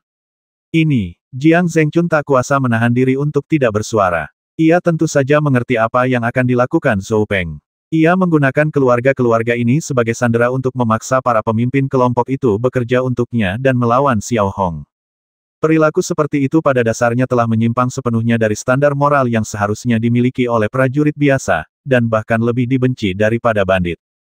Namun, pikirkanlah, selain metode ini, dapatkah Anda memikirkan cara lain agar pasukan tersebut dapat bekerja untuk Anda? Ada apa Jenderal Jiang? Apakah Anda keberatan? Tanya Zhou Peng lembut saat melihat ekspresi ragu Jiang Zhengchun. Tidak, tidak. Jiang Zhengchun menjawab dengan cepat dan hormat. Kalau begitu, lakukan saja dengan patuh. Jika masih ada waktu, kuharap kau bisa membawa keluarga para komandan 7 resimen di wilayah timur Kabupaten Nanyu ke sini dan melindungi mereka bersama-sama agar mereka tidak disakiti oleh Ibel Xiao Hong. Ingatlah untuk melakukannya secara diam-diam. Zhou Peng menepuk bahu Jiang Zhengchun dan berbisik. Pada saat yang sama, Xiao Hong di Eagle Claw menatap puing-puing di depannya, matanya tidak menunjukkan tanda-tanda relaksasi, masih penuh dengan rasa dingin. Tuan, ketika armada Jiaolong hancur, kami menemukan sebuah pesawat penyelamat yang terlepas dan jatuh ke atmosfer bintang Tianxing. Diduga itu adalah pesawat penyelamat khusus milik Panglima Armada Tertinggi. Detektor itu tiba-tiba melapor kepada Xiao Hong. Mendengar ini, Xiao Hong menyipitkan matanya sedikit, dan secercah cahaya tiba-tiba melintas di wajahnya, seolah-olah dia telah memikirkan sesuatu. Eagle Claw, ganti arah dan langsung menuju titik pendaratan pesawat penyelamat. Kalian semua tetap siaga, perintah Xiao Hong. Saat berikutnya, Eagle Claw dengan cepat melepaskan diri dari formasi besar dan langsung menuju ke Tianxing Star. Karena kapal perang pola sihir Fang dirancang khusus, ruang kendali utama dapat dipisahkan bila diperlukan dan digunakan sebagai kapal penyelamat. Oleh karena itu, He Qifeng terhindar dari kematian untuk sementara waktu. Menatap ke belakang, ke arah armada Jiaolong yang telah dihancurkan oleh 50 kapal perang berpola sihir, wajah He Qifeng tak diragukan lagi dipenuhi ketakutan. Baginya saat ini, mampu bertahan hidup sudah merupakan sebuah berkah. Namun, akankah Xiao Hong memberinya kesempatan seperti itu? Hampir segera setelah pesawat pelarian memasuki atmosfer bintang Tianxing, He Qifeng menemukan bahwa Eagle Claw sedang menuju langsung ke arah mereka. Buka semua jet semaksimal mungkin, cepat. Perintah He Qifeng kepada staf. Sekarang satu-satunya harapan He Qifeng adalah mendarat di bintang Tianxing dan bersembunyi dengan cepat, merahasiakan identitasnya. Namun, He Qifeng, yang sedang panik ekstrim, punya ide yang jelas naif. Hampir segera setelah kapal pelarian He Qifeng melewati atmosfer bintang Tianxing, para pejuang pola sihir Legiun Ular Pakui mengepung kapal pelarian itu, mengawalnya untuk mengawal. Kapal pelarian itu mencoba melepaskan diri beberapa kali, tetapi bagaimana fleksibilitas kapal pelarian itu bisa dibandingkan dengan kapal perang berpola sihir agaknya, 8 pejuang berpola sihir di belakang kapal pelarian itu sudah mengunci kapal pelarian itu. Intinya, hanya dengan sepatah kata dari Xiao Hong, mereka akan menghancurkannya sepenuhnya. Setelah lebih dari 10 menit, kapal pelarian dipaksa mendarat di gerbang Mahkamah Agung Kabupaten Nanyu oleh lebih dari 20 pejuang pola sihir. Segera setelah itu, 300 prajurit belo berseragam tahanan hukuman mati, memegang senjata berpola sihir mereka masing-masing, mengelilinginya. Mengikuti dari dekat, cakar elang yang ditunggangi Xiao Hong mendarat. Saat Xiao Hong perlahan berjalan keluar dari Eagle Claw, He Qifeng juga ditarik paksa keluar dari perahu pelarian oleh lebih dari 300 tentara belo. Berlututlah. Pino, yang berdiri di samping, mengangkat kakinya dan menendang He Qifeng, memaksanya berlutut di depan Xiao Hong. Meskipun He Qifeng adalah pengemudi level 3, bagaimana dia bisa begitu sombong saat menghadapi 300 prajurit belo dan Pino yang ganas? Tanpa banyak bicara, Xiao Hong perlahan mengulurkan tangan kanannya, dan bilah es ungu tumbuh dari tangannya, dengan ujung bilah mengarah langsung ke tenggorokan He Qifeng. Dalam sekejap, He Qifeng tiba-tiba merasakan hawa dingin yang menusuk tulang, dan semburan kabut dingin melayang ke udara di atas bilah es. Ketika menatap Xiao Hong lagi, sekilas ekspresi keganasan terpancar pada ekspresi tenangnya. Ketika kau berbuat jahat di belakangku, kau seharusnya berpikir hari ini akan tiba, kata Xiao Hong dengan nada tenang. Tidak, jangan basmi aku. Aku tidak punya pilihan lain. Aku seorang jenderal, jadi kau tidak punya hak apapun, kata He Qifeng dengan gemetar, di dalam hatinya masih ada rasa takut yang tak berujung. Jenderal omong kosong, kata Xiao Hong lirih, lalu menjambak rambut He Qifeng dan menusukkan pedang ke lehernya, membasminya dengan telak. Setelah bunyi puff, bilah es di tangan Xiao Hong langsung menembus leher He Qifeng. Bilah es berlumuran darah itu menembus bagian belakang kepala He Qifeng. Menatap He Qifeng lagi, matanya yang dipenuhi ketakutan telah membeku sepenuhnya. Matanya terbuka lebar, menatap kosong ke kejauhan. Saat Xiao Hong perlahan melepaskan tangannya, ia langsung jatuh ke tanah. Jangan biarkan siapapun di kapal penyelamat pergi, basmi mereka semua. Xiao Hong mengeluarkan sapu tangan putih, menyeka darah dari tangannya, dan berkata dengan santai. Detik berikutnya, ia mendengar jeritan orang-orang sekarat di perahu penyelamat. Xiao Hong tak punya belas kasihan pada mereka. Hanya dalam hitungan belasan detik, lebih dari 50 mayat berlumuran darah dibawa keluar dari perahu pelarian oleh tentara belo dan dilemparkan di samping tubuh He Qifeng. Tuan, kami telah menangkap Jing Yun, Hakim Kepala Kabupaten Nanyu. Dialah yang secara ilegal menjatuhkan hukuman mati kepada tentara kami. Untungnya, Clipper mendengar kabar kepulangan Anda dan tidak mengeksekusinya. Pino melapor kepada Xiao Hong dengan lembut.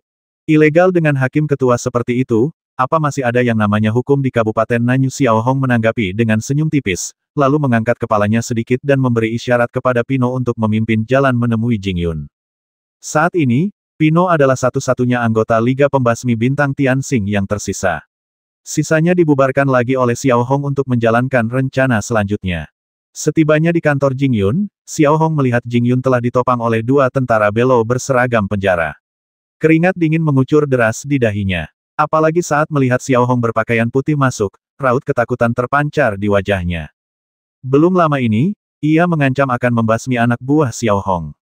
Akankah Xiao Hong melepaskannya sekarang? Terlebih lagi, ia baru saja menyaksikan bagaimana He Qifeng ditikam sampai mati di tempat tanpa ragu, tanpa melukai siapapun di kapal pelarian. Di mata Jing Yun, Xiao Hong tak diragukan lagi telah menjadi ibel yang kejam.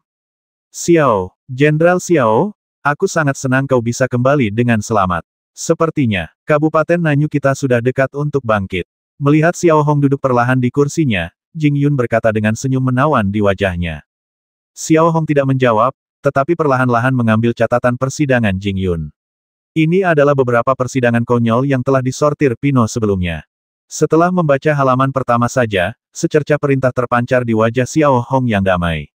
Dalam kasus pertama, Seven, Komandan Kompi Resimen ke-112, gagal mengungkapkan cintanya kepada seorang gadis dari universitas tertentu, sehingga ia memimpin bawahannya untuk memutilasi gadis itu dan membacok hingga mati saudaranya yang sedang menemaninya. Putusan penjara seumur hidup. Pengadilan semacam itu ada di mana-mana. Apakah ini hasil percobaanmu? Xiao Hong melemparkan map itu ke depan Jing Yun dan bertanya. Ya. Jing Yun terdiam sesaat setelah melihat putusan itu. Yah, aku membuat keputusan berdasarkan prinsip kehati-hatian dalam membasmi. Lagi pula, dia menyerahkan diri, dan itu juga karena dorongan hati. Kau pikir aku tidak tahu hukum atau kau mencoba menodai kecerdasanku? Mata Xiao Hong tiba-tiba melebar, dan ia mengucapkan kata-kata itu sambil menggertakkan gigi. Pak, saya sudah tahu kalau ayah Seven adalah presiden Nanke Mining Group. Beliau pernah memberi Jing Yun 5.000 keping emas untuk menyelesaikan masalah ini. Sekarang Seven bekerja di perusahaan ayahnya. Pino menghampiri Xiao Hong dan berkata-kata demi kata. Apakah ini yang kau sebut hukuman seumur hidup? Tanya Xiao Hong dengan tatapan dingin, sambil mengeluarkan beberapa patah kata dari sela-sela giginya. Aku. Jing Yun terdiam sesaat. Kemarilah, gunakan pisau untuk mengukir hukum kekaisaran di tubuh Jing Yun, kata demi kata, lalu gantung Jing Yun di pintu pengadilan militer Kabupaten Nanyu. Perintah Xiao Hong.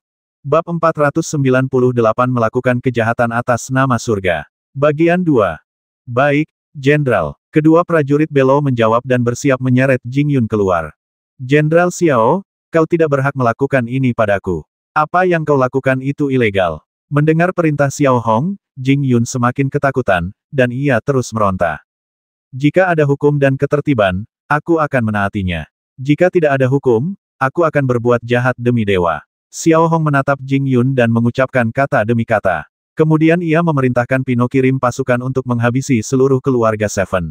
Tidak, semua yang masih hidup dan pantas mati di dalam map ini akan dihabisi.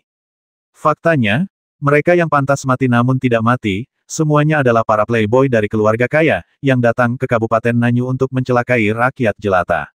Adapun kejahatan pembantaian, Xiao Hong sendiri yang akan menanggungnya.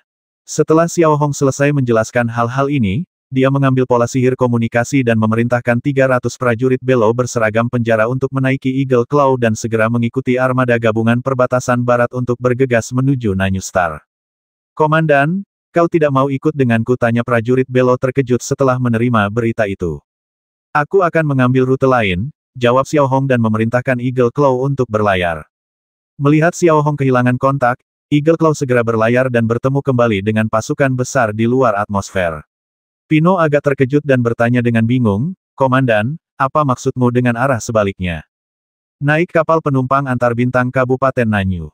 Xiao Hong menjawab dengan lembut, lalu membuka lemari pakaian Jing Yun, mengeluarkan satu set pakaian biasa dan sebuah topi, melemparkan satu set kepada Pino, lalu memakai satu set lagi. Kemudian, ia membawa Pino dan meninggalkan Mahkamah Militer Agung Kabupaten Nanyu melalui pintu belakang. Ia naik kereta ajaib, lalu bergegas ke stasiun penumpang antar bintang terdekat. Pino, yang mengenakan pakaian biasa, tampaknya bereaksi saat ini. Tidak diragukan lagi bahwa semua orang sekarang pada dasarnya percaya bahwa Xiao Hong berada di Eagle Claw, bersiap untuk serangan langsung ke Nanyu Star. Siapa sangka Xiao Hong akan begitu berani naik kapal penumpang. Demikian pula, tidak sulit bagi seluruh Liga Assassin yang beranggotakan 1.200 orang untuk menyusup ke bintang Nanyu tanpa diketahui. Terutama saat ini Gu Hongchen telah sepenuhnya memfokuskan perhatiannya untuk mempertahankan armada gabungan perbatasan barat. Saat Xiao Hong menaiki kapal penumpang antar bintang yang meninggalkan bintang Tianxing, di sisi bintang Nanyu, meskipun Jiang Zhengchun sangat enggan, ia tetap memobilisasi prajurit elit yang tersebar di seluruh Kabupaten Nanyu dan mengambil alih kendali keluarga para komandan berbagai legiun yang hendak dimobilisasi. Seluruh proses hanya memakan waktu 6 jam. Melihat situasi di layar cahaya tempat armada gabungan perbatasan barat dengan cepat mendekati bintang Nanyu, Gu Hongchen tak kuasa menahan diri untuk sedikit menyipitkan matanya. Benar saja, saat ini, Gu Hongchen telah sepenuhnya memusatkan perhatiannya pada armada gabungan perbatasan barat, dan sedang memikirkan cara untuk melawannya. Setelah merenung sejenak, Gu Hongchen memerintahkan para komandan korps yang dapat dimobilisasi melalui pola sihir komunikasi untuk segera membentuk barisan depan sementara di bintang Muchang di sebelah selatan bintang Nanyu guna mencegah dan menangkis perilaku pemberontakan armada bersatu perbatasan barat. Seperti yang diduga, pada saat yang sama ketika Gu Hongchen mengumumkan berita ini, lebih dari selusin komandan legiun menolak. Dapat dikatakan bahwa setelah melihat wajah asli Gu Hongchen, siapa yang mau bekerja untuknya? Memang benar Xiao Hong brutal, tapi seberapa hebatkah Gu Hongchen demi haknya sendiri? Ia tak segan mengorbankan seluruh prajurit Kabupaten Nanyu sebagai tebusan, yang sungguh keterlaluan bagi manusia maupun dewa. Dibandingkan dengan Gu Hongchen, Xiao Hong yang dianggap penjahat, lebih jujur. Akan tetapi, tepat saat para pemimpin kelompok itu mencoba menolak, Gu Hongchen mengirimkan informasi bahwa keluarga mereka berada dalam tahanan rumah, dengan eufemisme perlindungan. Gu Hongchen, kau, melihat istri dan anak-anaknya, mata salah satu komandan resimen hampir menyemburkan api. Jangan menatapku seperti itu. Aku masih atasan langsungmu. Sekarang, dengarkan aku dengan patuh atau ucapkan selamat tinggal pada istri dan anak-anakmu selamanya. Gu Hongchen sekali lagi memasang aura seorang jenderal dan berkata kepada komandan resimen. Kau kejam sekali, jawab sang kapten, dan tak punya pilihan selain menuruti perintah Gu Hongchen dan memimpin pasukannya dengan cepat menuju Mutangsing. Dengan cara ini, Gu Hongchen sekali lagi mengerahkan pasukan pertahanan berkekuatan 150.000 orang, yang cukup untuk melawan Xiao Hong secara langsung, atau bahkan melahap Xiao Hong secara langsung. Gu Hongchen tidak khawatir pasukan ini akan melanggar perintahnya, karena keluarga mereka berada di tangan Gu Hongchen. Laporkan kepada komandan, jika tidak terjadi hal yang tidak terduga, armada gabungan Xinjiang Barat akan tiba di Mutang Star dalam 30 jam, lapor asisten Gu Hongchen dengan lembut. Tidak masalah, biarkan Xiao Hong melakukan apapun yang dia mau, kata Gu Hongchen dengan nada meremehkan. Sekarang Gu Hongchen hanya bisa bertaruh. Pada saat yang sama, Zof sedang memeriksa garnisun di planet Gawang, di tepi barat ibu kota Kekaisaran Futan, dan mendesak garis depan untuk berperang melawan negara gugus bintang Rila, yang hampir sama kuatnya dengan Kekaisaran Futan. Pada saat ini, Zof sendiri tinggal di pangkalan militer King of Ga, mendengarkan laporan pertempuran dari Panglima Tertinggi Distrik Militer Kabupaten King of Ga, Gersusen. Gersusen berusia lebih dari 50 tahun, tetapi ia tampak sangat kuat. Ia berdiri di tengah lapangan, menceritakan laporan pertempuran melawan gugus bintang Rila kepada Zof yang duduk di kursi utama. Semuanya tampak sangat optimis.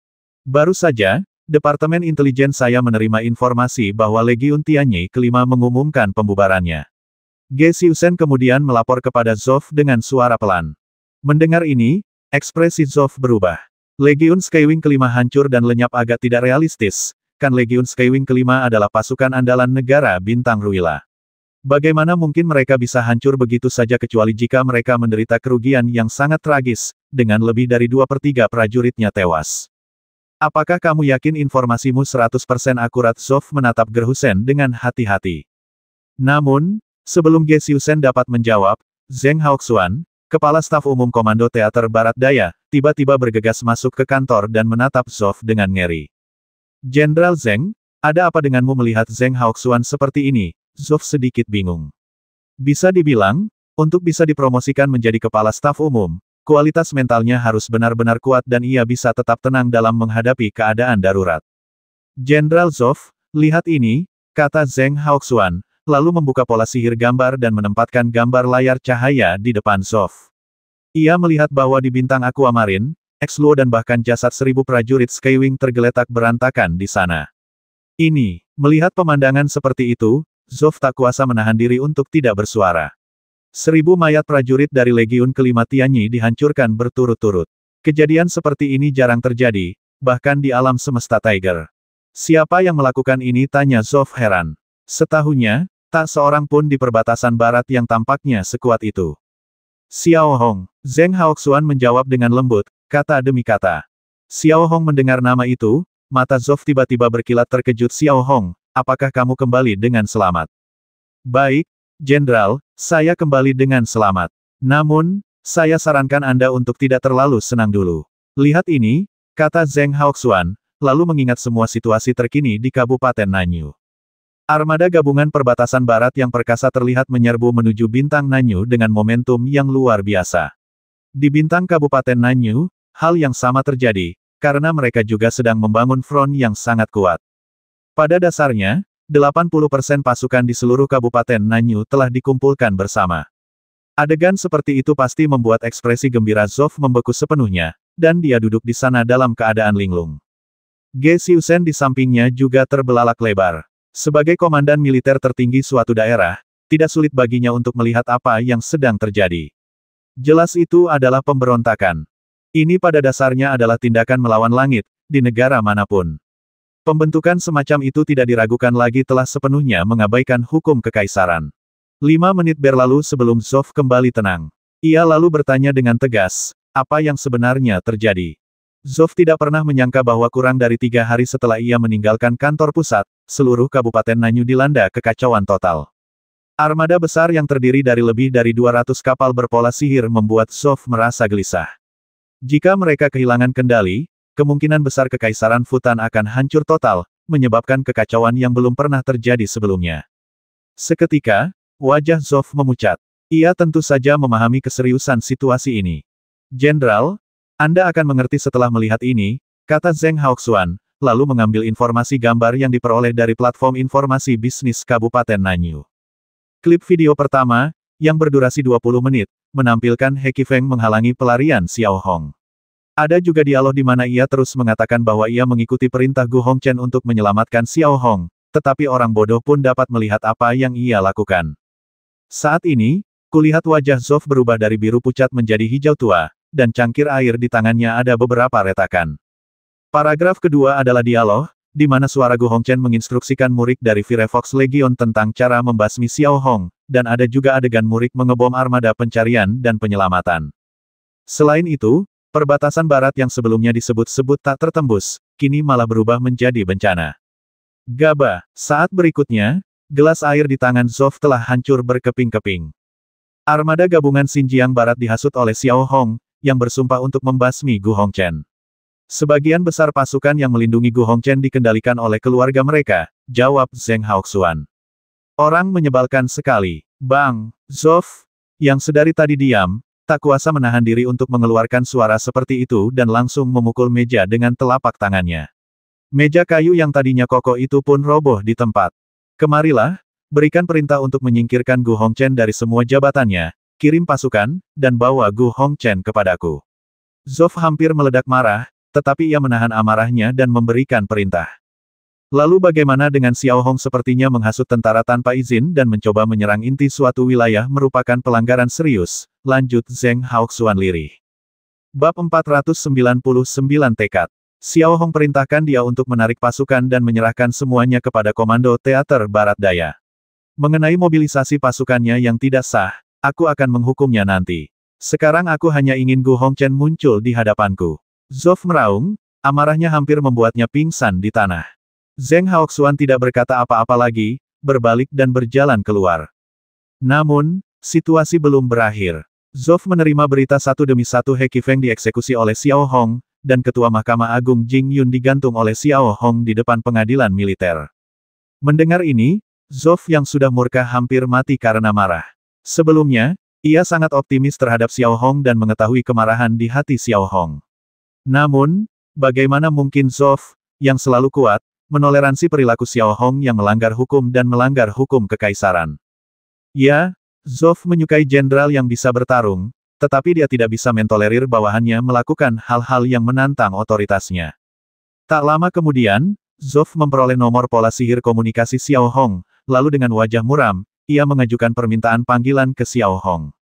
Saat ini, Zoff mungkin tak pernah membayangkan bahwa Xiao Hong sama sekali tidak berada di armada gabungan Xinjiang Barat, melainkan di kamar pribadi sebuah kapal penumpang biasa.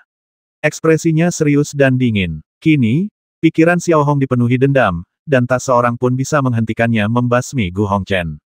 Namun, pada saat itu, Xiao Hong melihat pola sihir komunikasinya tiba-tiba bergetar. Nomor yang meminta panggilan adalah nomor yang tidak dikenal. Namun, dari segmen nomor tersebut, Xiao Hong dapat mengetahui bahwa penelepon tersebut berasal dari markas Komando Teater Barat Daya. Sebagai tanggapan, Xiao Hong berhenti sejenak, lalu menjawab panggilan. Sesaat kemudian, wajah ungu gelap Zoff muncul di hadapan Xiao Hong. Begitu pula dengan wajah Xiao Hong yang tampak tidak senang saat ini. Seperti yang telah disebutkan, kepribadian keduanya agak mirip. Mereka baik-baik saja di hari biasa, tetapi begitu serius, mereka seperti dua monster. Xiao Hong, sekarang aku perintahkan kau untuk segera membubarkan pasukan yang kau ganggu dan menerima hukuman. Sedangkan Gu Hongchen, serahkan dia ke Komando Wilayah Barat Daya untuk ditangani. Zoff, yang sudah murka, memberi perintah tanpa berpikir dua kali. Xiao Hong belum pernah bertemu langsung dengan Zoff, tetapi ia pernah melihat videonya. Namun, saat ini, situasinya sudah seperti ini, dan Xiao Hong tidak akan mundur. Zoff marah, begitu pula Xiao Hong. Mengapa Xiao Hong menjawab dengan ekspresi yang sama muramnya? Mendengar ini, Zoff tertegun. Ia tak menyangka Xiao Hong akan berbicara kepadanya dengan nada seperti itu dan sama sekali tidak menganggapnya sebagai bosnya. Apakah kamu berbicara kepada bosmu dengan nada seperti ini lagi, tanya Zoff, menahan amarahnya. Bagaimana aku bicara adalah urusanku sendiri. Pokoknya, kau boleh melakukan apapun yang kau mau padaku. Tapi Gu Hongchen harus mati. Dengarkan baik-baik, dia harus mati. Xiao Hong mengucapkan kata demi kata, dan raut wajahnya yang tadinya dingin kini berubah menjadi galak. Sebagai seorang jenderal, Gu Hongchen tidak akan menerima hukuman mati sesuai hukum kekaisaran. Sekarang, kukatakan sekali lagi, kuperintahkan kalian untuk menarik pasukan kalian, kalau tidak kalian akan bernasib sama seperti Gu Hongchen. Zof melanjutkan dengan agresif. Tak diragukan lagi, saat ini, kesan baiknya terhadap Xiao Hong hampir hilang. Kalau Gu Hongchen melakukannya hanya karena aku, tidak masalah. Aku bisa saja melupakannya, tapi tolong buka matamu dan lihatlah ini. Xiao Hong tidak menunjukkan kelemahan apapun. Ia tidak peduli untuk membuat kesan yang baik atau dimanfaatkan kembali. Kemudian ia membuka ranselnya dan meletakkan tumpukan kartu identitas para prajurit yang dikorbankan di atas meja kecil di depannya, di hadapan Zof, dan langsung membentuk sebuah bukit kecil. Aku, Xiao Hong, bisa menarik pasukanku. Aku, Xiao Hong, bisa melupakan masa lalu. Tapi, tanyakan pada mereka apakah mereka setuju. Tanyakan pada roh-roh heroik di belakangku apakah mereka setuju. Mata Xiao Hong memerah saat ia menunjuk kartu identitas di depannya. Sikap tenang dan kalemnya yang biasa lenyap saat ia membentak Zof, kukatakan padamu, kartu identitas ini bukan sekadar nama, melainkan nyawa mereka yang dengan gagah berani membela negara. Kartu-kartu ini mewakili keluarga yang berduka, karena ibu mereka kehilangan putra, istri mereka kehilangan suami, dan putra mereka kehilangan ayah. Kau ingin aku berhenti? Jangan coba-coba. Melihat bukit di depan Xiao Hong dan matanya yang seperti binatang, Zof terdiam sesaat. Setelah ini, kau boleh berurusan denganku, mencapku penjahat perang atau jenderal pemberontak, tak masalah. Tapi sebelum itu, Gu Hongchen harus mati. Xiao Hong menjawab dengan tegas, lalu langsung memutus kontak dengan Zof. Demikian pula, auman Xiao Hong seolah menegaskan satu hal, yaitu adanya keretakan dalam hubungannya dengan Zof, tetapi Xiao Hong tak peduli. Saat ini, bahkan jika nyawanya terancam, Gu Hongchen harus mati. Hanya ini yang bisa Xiao Hong berikan kepada jiwa heroik itu. Di sisi lain, di Nanyu Star, Gu Hongchen juga menerima permintaan komunikasi dari Zheng Haoxuan, Kepala Staf Umum Komando Teater Barat Daya. Gu Hongchen, yang hampir membakar abis kapal-kapalnya dan sedang berjuang mati-matian, sama sekali tidak terkejut. Kabupaten Nanyu tampaknya telah benar-benar hancur. Bagaimana mungkin ia berharap untuk terus menekannya? Tanpa banyak jeda, Gu Hongchen menjawab panggilan itu, dan saat berikutnya, wajah Zheng Haoxuan berubah pucat. Gu Hongchen, kau sungguh berani. Aku tak perlu menjelaskan kejahatanmu. Dengan ini aku menyatakan bahwa kau dicopot dari semua jabatanmu dan diperintahkan untuk segera memasuki Komando Teater Barat Daya untuk diadili, kata Zheng Haoxuan dengan ekspresi dingin. Sampai di sini, apa kau pikir aku masih akan menerima perintahmu? Gu Hongchen tiba-tiba tersenyum dingin. Ia tak lagi memiliki rasa hormat seperti dulu terhadap Zheng Haoxuan. Semua tabir kemunafikannya telah disingkirkan. Aku tahu kau tidak akan setuju, jadi aku telah mengirim armada Yuan Wang untuk menangkapmu. Kau bisa bersiap-siap menghabiskan sisa hidupmu di penjara. Zheng Haoxuan melanjutkan dengan nada dingin. Dibandingkan dengan temperamen Bizof yang keras, ia tampak jauh lebih tenang. Datanglah kalau kau mampu. Kukatakan saja, Kabupaten Nanyu sekarang ada di tanganku. Gu Hongchen menjawab dengan lembut, lalu menutup telepon. Kini setelah situasi seperti ini, Komando Teater Barat Daya tidak lagi mudah untuk memberhentikan Gu Hongchen. Sebagian besar pasukan yang tidak puas dengan Gu Hongchen telah bergabung dengan armada gabungan Xinjiang Barat. Pasukan kepercayaan Gu Hongchen tidak akan mudah mengkhianatinya. Yang lebih penting, Gu Hongchen telah menempatkan keluarga sebagian besar pasukan dalam tahanan rumah, dan mereka berada di bawah kendali Gu Hongchen. Dalam sekejap mata, satu hari berlalu dengan cepat, dan armada gabungan perbatasan barat yang perkasa, dengan momentum balas dendam, akhirnya tiba di dekat Bintang Mutang, yang juga merupakan satu-satunya cara untuk memasuki Bintang Nanyu dari selatan. Pada saat yang sama, di sekitar Mutang Sing, armada pertahanan Nanyu juga telah ditempatkan. Dari kejauhan, kedua armada raksasa itu bagaikan dua monster di kehampaan, tak satu pun dari mereka mau menyerah begitu saja. Seluruh kehampaan itu hampir dipenuhi kapal perang berpola magis, berdempetan dan saling berhadapan. Dalam situasi kekuatan yang sama, jika kedua belah pihak saling bertarung, konsekuensinya akan tak terbayangkan, bagi kedua belah pihak. Dalam situasi seperti itu, moral armada gabungan perbatasan barat tidak diragukan lagi lebih kuat, karena mereka sangat mengenang jiwa-jiwa heroik yang gugur secara tidak adil untuk Kabupaten Nanyu, dan mereka ingin membalas dendam hingga mereka membasmi Gu Hongchen. Sebaliknya, pasukan pertahanan Nanyu tampak jauh lebih lemah. Hampir 2/3 pasukan dipaksa, tetapi mereka tidak punya pilihan selain menerima kenyataan pahit. Lebih tepatnya, mereka melindungi anggota keluarga Gu Hongchen yang sedang menjalani tahanan rumah, dan mereka merasa sangat dirugikan. Gu Hongchen, yang berada di pangkalan militer Nanyu, memandang melalui layar cahaya ke arah kehampaan luas di dekat Mutangsing.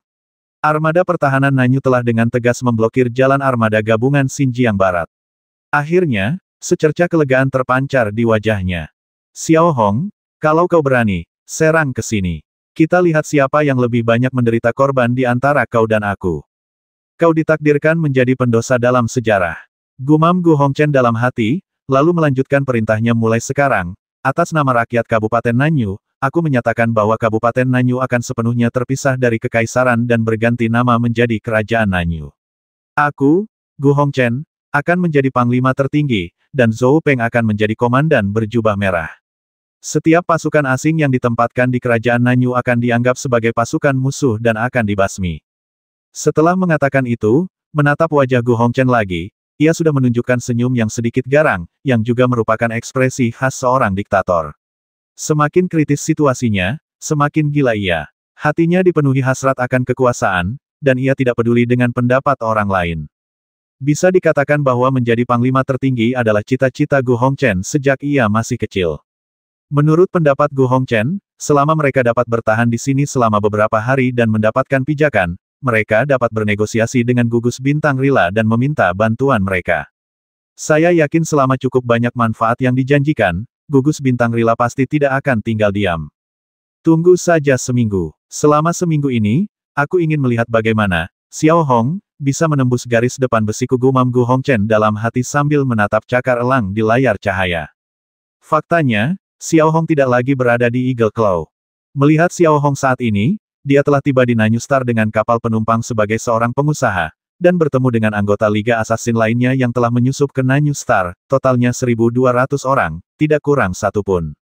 Ada banyak metode infiltrasi yang berbeda. Beberapa anggota Liga Assassin bahkan memasukkan diri mereka ke dalam kotak kayu dan mengangkutnya ke bintang Nanyu sebagai persediaan. Aiwen dan pria gemuk berkulit putih itu hanya berdandan dan menjadi pasangan, tetapi tidak seorang pun memperhatikan penampilan Aiwen yang tampan alami. Saat itu, Xiao Hong, yang telah menanggalkan semua penyamarannya, bahkan 1.200 anggota Liga Assassin, sudah berdiri di puncak bukit rendah. Di bawah mereka, 2 kilometer jauhnya, terdapat pangkalan militer Nanyu, pusat militer Kabupaten Nanyu. Dari kejauhan, seluruh pangkalan militer Nanyu tampak sangat megah, seukuran kota. Semua fasilitasnya sangat mewah, dan di bawah sinar matahari, semuanya memancarkan tekstur metalik yang unik. Pangkalan militer ini juga memiliki 7.000 pasukan garnisun yang bertugas melindungi keselamatan Gu Hongchen dan para jenderal lainnya. Pasukan garnisun ini sepenuhnya setia kepada Gu Hongchen. Fasilitas pertahanannya juga lengkap dan pengamanannya sangat ketat. Sudah waktunya untuk mengakhiri ini. Sekalipun aku, Xiao Hong, mati berkeping-keping, aku akan memberikan keadilan kepada roh-roh heroik yang tak kenal ampun itu. Gumam Xiao Hong dalam hati, raut wajahnya memancarkan kekejaman yang tak berujung. Ia kemudian memerintahkan para pembasminya, serang. Demi roh-roh heroik yang gugur, demi para tetua yang gugur, hancurkan tempat ini sampai tuntas. Mengikuti perintah Xiao Hong, anggota Liga Pembasmi yang dipimpin oleh Xiao Hong mengendarai pola aliran dan bergegas turun dari puncak gunung, menyerang pangkalan militer Nanyu, sarang Gu Hongchen. Dahulu, puluhan tahun yang lalu, pangkalan militer Nanyu dijaga oleh pasukan elit Kabupaten Nanyu. Namun, sejak Gu Hongchen mengambil alih, kebiasaan ini telah berubah. Pasukan yang menjaga pangkalan militer Nanyu bukanlah pasukan paling elit, melainkan pasukan yang paling setia kepada Gu Hongchen. Meskipun kekuatannya sedikit lebih lemah, itu dapat mengurangi ancaman terhadap kekuatan Gu Hongchen hingga ke level terendah. Kau tahu, ini adalah lapisan perlindungan terakhir Gu Hongchen. Meskipun kekuatan mereka sedikit lebih rendah dibandingkan para elit, Gu Hongchen dapat merasa lebih tenang dan tidak perlu khawatir disandera oleh bawahannya. Saat Xiao Hong secara pribadi memimpin Liga Assassin keluar dari semak-semak hijau yang lembut, garnisun Nanyu di Mutangsing, yang juga memperhatikan, menjadi waspada. Siapa itu mundur, atau engah? Sebelum penjaga yang berdiri di menara pengawas dapat menyelesaikan kata-katanya, Norlin muncul di hadapan penjaga itu bagaikan kilat, dan bila energi di tangannya langsung menembus tenggorokannya, membasminya seketika. Pemandangan seperti itu tentu saja diperhatikan oleh prajurit Nanyu lainnya. Mereka bereaksi cepat. Ketika mereka melihat seorang penjaga jatuh, mereka menyadari bahwa orang-orang berbaju putih itu adalah musuh. Mereka segera mengeluarkan senjata atau maju ke depan senapan mesin berpola ajaib, bersiap untuk melakukan serangan balik. Akan tetapi, semua prajurit ini berada pada level pengemudi, jadi bagaimana kekuatan mereka dapat dibandingkan dengan Assassin Eslik, yang kekuatan rata-ratanya telah mencapai level pengemudi kedua atau ketiga. Hampir pada saat hampir 100 penjaga ini baru saja melancarkan serangan balik, anggota Liga Assassin muncul di depan mereka, membasmi mereka, dan membasmi mereka dengan satu pukulan. Jika musuh agak jauh, keluarkan saja panah otomatis dan tembak dia sampai mati. Hanya dalam waktu 10 detik, 1.200 anggota Liga Assassin, yang dipimpin oleh Xiao Hong, melintasi tembok tinggi pangkalan militer Nanyu dan bergegas menuju area keamanan. Tak peduli orang asing apapun yang mereka lihat di sepanjang jalan, mereka terbasmi tanpa sepatah kata pun. Yang pertama menanggung beban adalah Xiao Hong, yang memegang paku es di satu tangan dan busur silang suci di tangan lainnya, terus-menerus berganti-ganti menggunakan berbagai bentuk panah busur silang energi untuk menghabisi garnisun Nanyu di kejauhan. Tak banyak suara pertempuran di seluruh garnisun, karena sebagian besar pasukan garnisun yang melihat anggota Liga Assassin terbasmi dalam satu serangan. Tak ada teriakan, dan bahkan suara pertempuran pun sangat pelan. Namun, pemandangan itu sungguh mengerikan. Kemanapun para anggota Liga Assassin lewat, tempat itu selalu berlumuran darah musuh. Saat ini, setiap orang hanya memiliki satu target, Gu Hongchen di zona keamanan. Pada saat ini, Gu Hongchen tidak pernah dapat membayangkan bahwa Xiao Hong telah menyusup ke Nanyu Star sebelumnya hanya dengan lebih dari 1.000 orang. Menurut pemahamannya, Xiao Hong sedang merencanakan serangan besar-besaran terhadap armada pertahanan Nanyu saat ini. Ingat, jika kau ingin keluargamu aman dan terlindungi sepenuhnya, kau harus menghentikan Xiao Hong selama seminggu dengan segala cara. Gu Hongchen menatap gambar armada pertahanan Nanyu di layar cahaya, kembali memasang wajah megah, dan memberi perintah. Tuan, jangan khawatir. Selama kita bisa bertahan selama seminggu, semuanya akan baik-baik saja. Kita menyerah kepada grup bintang Rila dan bersedia menjadi negara bawahannya. Ini jelas merupakan keuntungan besar bagi grup bintang Rila. Mereka tidak akan menolaknya. Mereka juga akan mengirim pasukan untuk mendukung kita dan mengepung serta menekan Ibel Xiao Hong. Seorang jenderal tua berusia 60-an yang hadir tersanjung. Adapun Zhou Peng, keseriusan dalam ekspresinya sedikit banyak telah memudar saat ini. Dalam pandangan Zhou Peng, tugas yang paling mendesak sekarang, selain berjaga-jaga terhadap Xiao Hong, adalah bagaimana menghadapi armada Yuan Wang yang menyerbu dari wilayah barat daya. Namun, itu hanyalah armada dan tidak dapat menimbulkan ancaman apapun bagi bintang Nanyu. Terlebih lagi, selama grup bintang Rila dapat menahan musuh dengan baik, akan sulit bagi wilayah barat daya untuk mengirimkan pasukan dalam jumlah besar untuk menyerang Kabupaten Nanyu, kecuali jika Kaisar tidak menginginkannya lagi. Tak perlu dikatakan lagi mana yang lebih penting, ibu kota kekaisaran atau Kabupaten Nanyu. Namun, tepat ketika Gu Hongchen, Zhou Peng, dan para jenderal palsu lainnya sedang memikirkan prospek dan kemungkinan situasi di masa depan, alarm di markas yang tadinya relatif tenang tiba-tiba berbunyi. Suaranya yang keras bagaikan pisau tajam, menghancurkan mimpi semua orang. Apa yang sedang terjadi? Mendengar suara itu, Gu Hongchen, yang sedang melihat peta pertempuran di depannya, tidak dapat menahan diri untuk tidak mengedipkan matanya, dan kemudian sedikit ketidakpuasan muncul di wajahnya, dan dia bertanya. Lapor ke jenderal, bukan, ini panglima tertinggi. Sekelompok orang berbaju putih telah menyerbu pangkalan militer dari sisi timur dan menyerbu ke arah kita. Mungkin ada lebih dari 1.000 orang. Asisten Gu Hongchen segera melapor. Hanya lebih dari 1.000 orang beraninya kau. Sebelum Gu Hongchen sempat menyelesaikan kata-katanya, layar cahaya lain muncul di depannya, memaksanya menelan sisa kata-katanya. Di layar cahaya itu, Xiao Hong, berpakaian putih, terlihat jelas. Di belakangnya, ada lebih dari 1.000 anggota Liga Assassin. Gu Hongchen tentu saja mendengar setiap gerakan anggota Liga Assassin dan langsung membasmi 1.000 prajurit Tianyi. Ini, bagaimana mungkin bukankah Xiao Hong ada di armada gabungan Xinjiang Barat? Bagaimana dia bisa muncul di sini? Zhou Peng menatap layar cahaya, yang menampilkan adegan Liga Assassin membasmi garnisun Nanyu. Matanya yang awalnya tenang akhirnya menunjukkan sedikit kengerian. Fokuskan perhatian semua orang pada armada gabungan perbatasan barat, lalu infiltrasi dengan kekuatan kecil dan serang langsung ke jantungnya. Jika tidak ditangani dengan tepat, ini pasti akan berakibat fatal. Jika itu pasukan biasa, serangan seperti itu sama saja dengan basmi diri, tetapi pasukan misterius yang diperoleh Xiao Hong dari suatu tempat ini sepenuhnya mampu menghancurkan pangkalan militer. Zhou Peng tentu saja mendengar tentang bagaimana mereka membasmi Legiun kelima Tianyi dalam hitungan detik. Tidak diragukan lagi bahwa langkah Xiao Hong berada di luar ekspektasi semua jenderal palsu termasuk Gu Hongchen. Semua pasukan garnisun Nanyu, dengarkan. Bergeraklah dengan kekuatan penuh, kepung dan basmi Xiao Hong. Jangan khawatir, selama Xiao Hong terbasmi, semua krisis akan teratasi. Gu Hongchen mengambil pola sihir komunikasi dan memerintahkan pasukan garnisun. Dalam pandangan Gu Hongchen, perubahan mendadak saat ini merupakan ancaman, sekaligus peluang. Gu Hongchen tidak percaya bahwa pangkalan militer dengan lebih dari 7.000 orang bahkan tidak dapat menghentikan lebih dari 1.000 orang. Atas perintah Gu Hongchen, seluruh pangkalan militer Nanyu segera bersiaga penuh. Sejumlah besar pasukan garnisun Nanyu bergegas menuju area tempat Xiao Hong berada, dan masing-masing dari mereka tampak sangat garang. Gu Hongchen tentu saja sangat peduli terhadap garnisun Nanyu, jadi pada saat kritis, mereka masih tahu untuk mempertaruhkan nyawa demi Gu Hongchen. Namun, sebagian besar dari mereka adalah garnisun di level pengemudi. Sungguh di luar kemampuan mereka untuk melawan Assassin Eslik. Menghadapi garnisun Nanyu yang datang dari segala arah, mata Xiao Hong berubah menjadi merah darah, dan dia dengan panik mengerahkan kekuatan pendorongnya sendiri. Kepingan salju ungu di langit mulai menari-nari di udara lagi, dan batu nisan es yang jatuh dari langit dari waktu ke waktu akan menghancurkan garnisun Nanyu yang kejam menjadi berkeping-keping dengan akurasi yang luar biasa. Anggota Liga Assassin lainnya juga sedang beraksi membantai. Pedang energi atau bayonet mikron di tangan mereka telah menjadi mesin pengumpul nyawa. Menghadapi garnisun Nanyu yang menyerbu ke arah mereka, mereka seringkali hanya menepuk-nepuk leher garnisun tersebut dengan ringan. Sesaat kemudian, garnisun Nanyu yang ganas itu jatuh ke tanah seperti benda mati tanpa gerakan yang berarti. Adapun jet tempur berpola sihir dan artileri berat berpola sihir, saat ini, mereka sama sekali tidak dapat menjalankan fungsinya.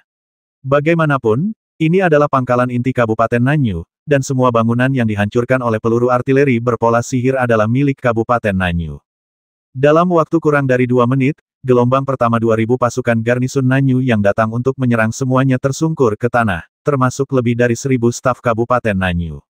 Siapapun yang menghalangi mereka akan dibasmi tanpa ampun. Melihat para anggota tak terkalahkan dari Liga Pembasmi Xiao Hong melalui layar cahaya, wajah Gu Hongchen yang awalnya agung akhirnya menampakkan ekspresi ngeri. Kemampuan tempur individu Assassin Eslik yang dahsyat benar-benar di luar imajinasi mereka. Mereka menggunakan serangan jarak jauh, tetapi Assassin Eslik memiliki kemampuan menghindar yang sangat lincah dan kecepatan yang luar biasa. Kemampuan menembak jarak jauh mereka juga sangat akurat, dan hal yang sama berlaku dalam pertempuran jarak dekat, membasmi mereka dengan satu serangan.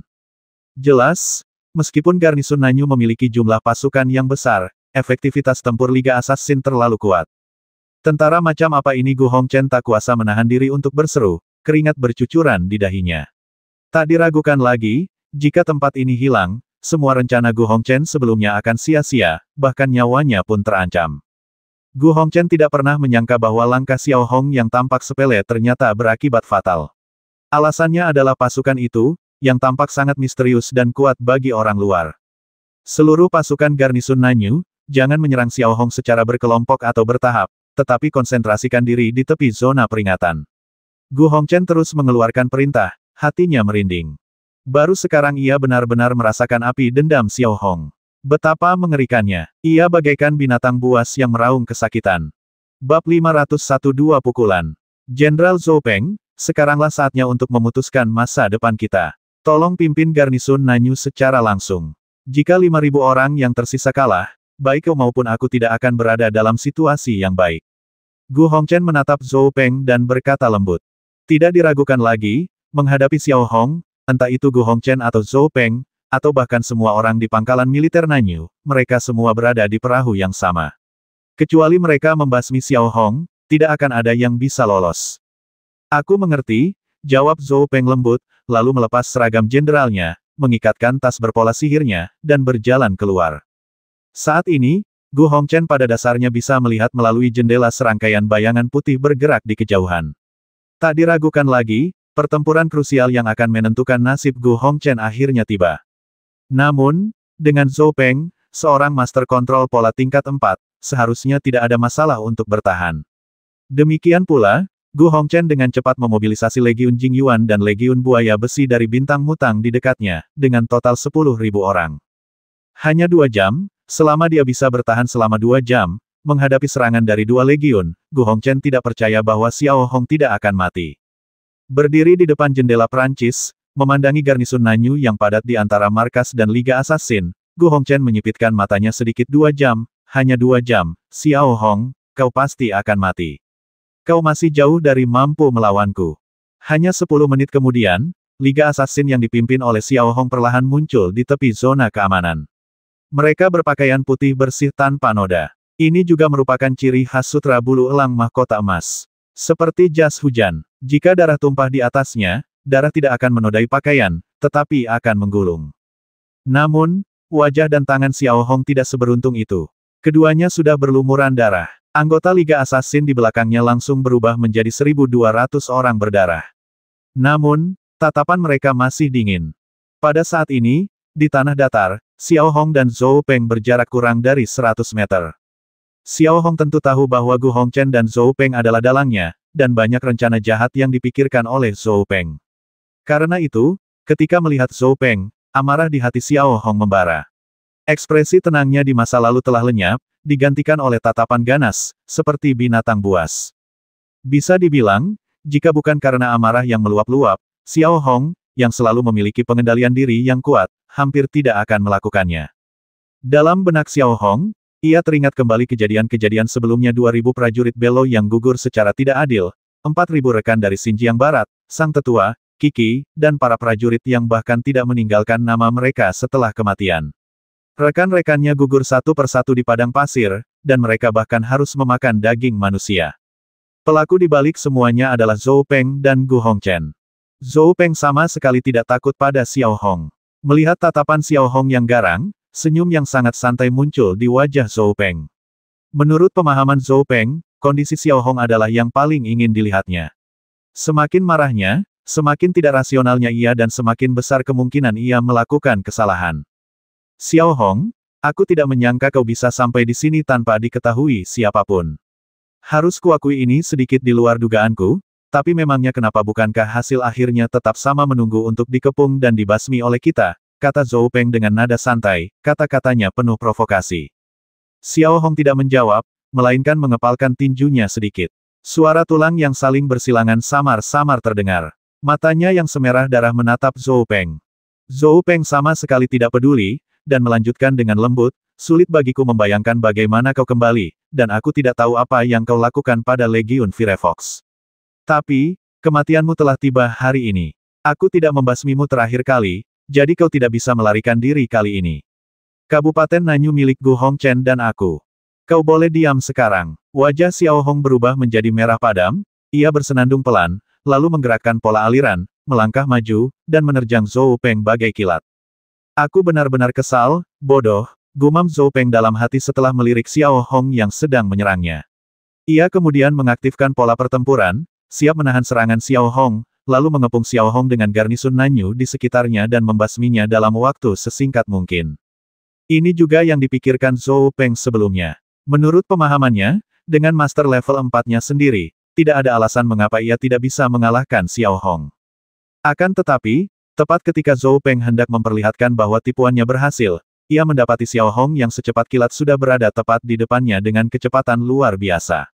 Ini, bagaimana orang ini bisa secepat itu, pikir Zhou Peng dalam hati, dan ekspresi puas, santai, dan provokatifnya langsung membeku di wajahnya. Sebenarnya, ini tidak mengejutkan. Selama berhari-hari, Xiao Hong telah berlatih keras hampir tanpa henti. Sebaliknya, Zhou Peng menghabiskan sebagian besar waktunya memikirkan rencana jahat, minum teh, dan memikirkan siapa lagi yang mengancamnya. Ketika kekuatan kendali seimbang, celah seperti itu fatal. Lebih penting lagi, Xiao Hong telah menguasai esensi pembasmi dari monster pengendali jiwa tua itu. Akurasi dan kecepatan kekuatan kendalinya tak tertandingi oleh Zhou Peng. Tanpa memberi Zhou Peng banyak waktu untuk bereaksi, pada saat berikutnya, Xiao Hong sedikit mencondongkan tubuhnya, dan dari bawah ke atas, tinjunya yang terbuat dari es berusia 10.000 tahun, menghantam tulang rusuk Zhou Peng dengan kuat, tanpa memberi Zhou Peng waktu untuk bereaksi. Dalam sekejap, Zhou Peng merasakan getaran kuat tiba-tiba terbentuk di tulang rusuknya, seolah-olah tulangnya akan hancur, tetapi Zhou Peng tetap menggunakan tenaga penggeraknya untuk melarutkan getaran kuat ini. Namun, meskipun gelombang kejut telah mereda, kekuatan tumbukan yang dibawa oleh tinju itu tidak lagi dapat diredam. Hanya satu pukulan yang memaksa kaki Zhou Peng sedikit terangkat dari tanah. Sebelum Zhou Peng sempat bereaksi, Xiao Hong sudah berdiri tegak, menarik tinjunya, mengarahkannya ke wajah Zhou Peng, dan meninjunya lagi. Bang! Kekuatan pukulan ini hampir menahan semua amarah di hati Xiao Hong. Seluruh batang hidung Zhou Peng langsung hancur, seperti balon air yang meledak, darah berceceran di mana-mana, dan Zhou Peng langsung terpental. Seluruh proses harus dihitung dalam beberapa per 10 detik saja. Ketika para prajurit di samping Zhou Peng tersadar, tubuh Zhou Peng terhempas dan menjatuhkan 7 atau 8 prajurit garnisun Nanjun ke tanah. Tak diragukan lagi, kekuatan tempur luar biasa yang dilepaskan Xiao Hong mengejutkan seluruh garnisun Nanyu. Mereka mengira Xiao Hong mungkin bisa mengalahkan Zhou Peng, tetapi mereka tak menyangka Zhou Peng sama sekali tak punya kemampuan untuk melawan. Cepat, lindungi Jenderal Zhou, lalu kepung dan basmi Xiao Hong. Panglima garnisun Nanyu bereaksi tepat waktu dan memerintahkan para prajurit. Namun, tepat saat Panglima tertinggi mengeluarkan perintah, 3 pola cahaya tiba-tiba terbentuk di sekitar tubuh Xiao Hong. Sesaat kemudian, 3 nisan es muncul dari tanah. Di langit, nisan-nisan es yang padat juga dengan cepat jatuh ke tanah. Dalam sekejap, batu nisan es yang padat menghancurkan garnisun Nanyu di sebelah Xiao Hong hingga berkeping-keping, dan suara gemuruh langsung terdengar di sekitar Xiao Hong. Zhou Peng, yang tak jauh darinya, terpukul keras oleh pukulan Xiao Hong.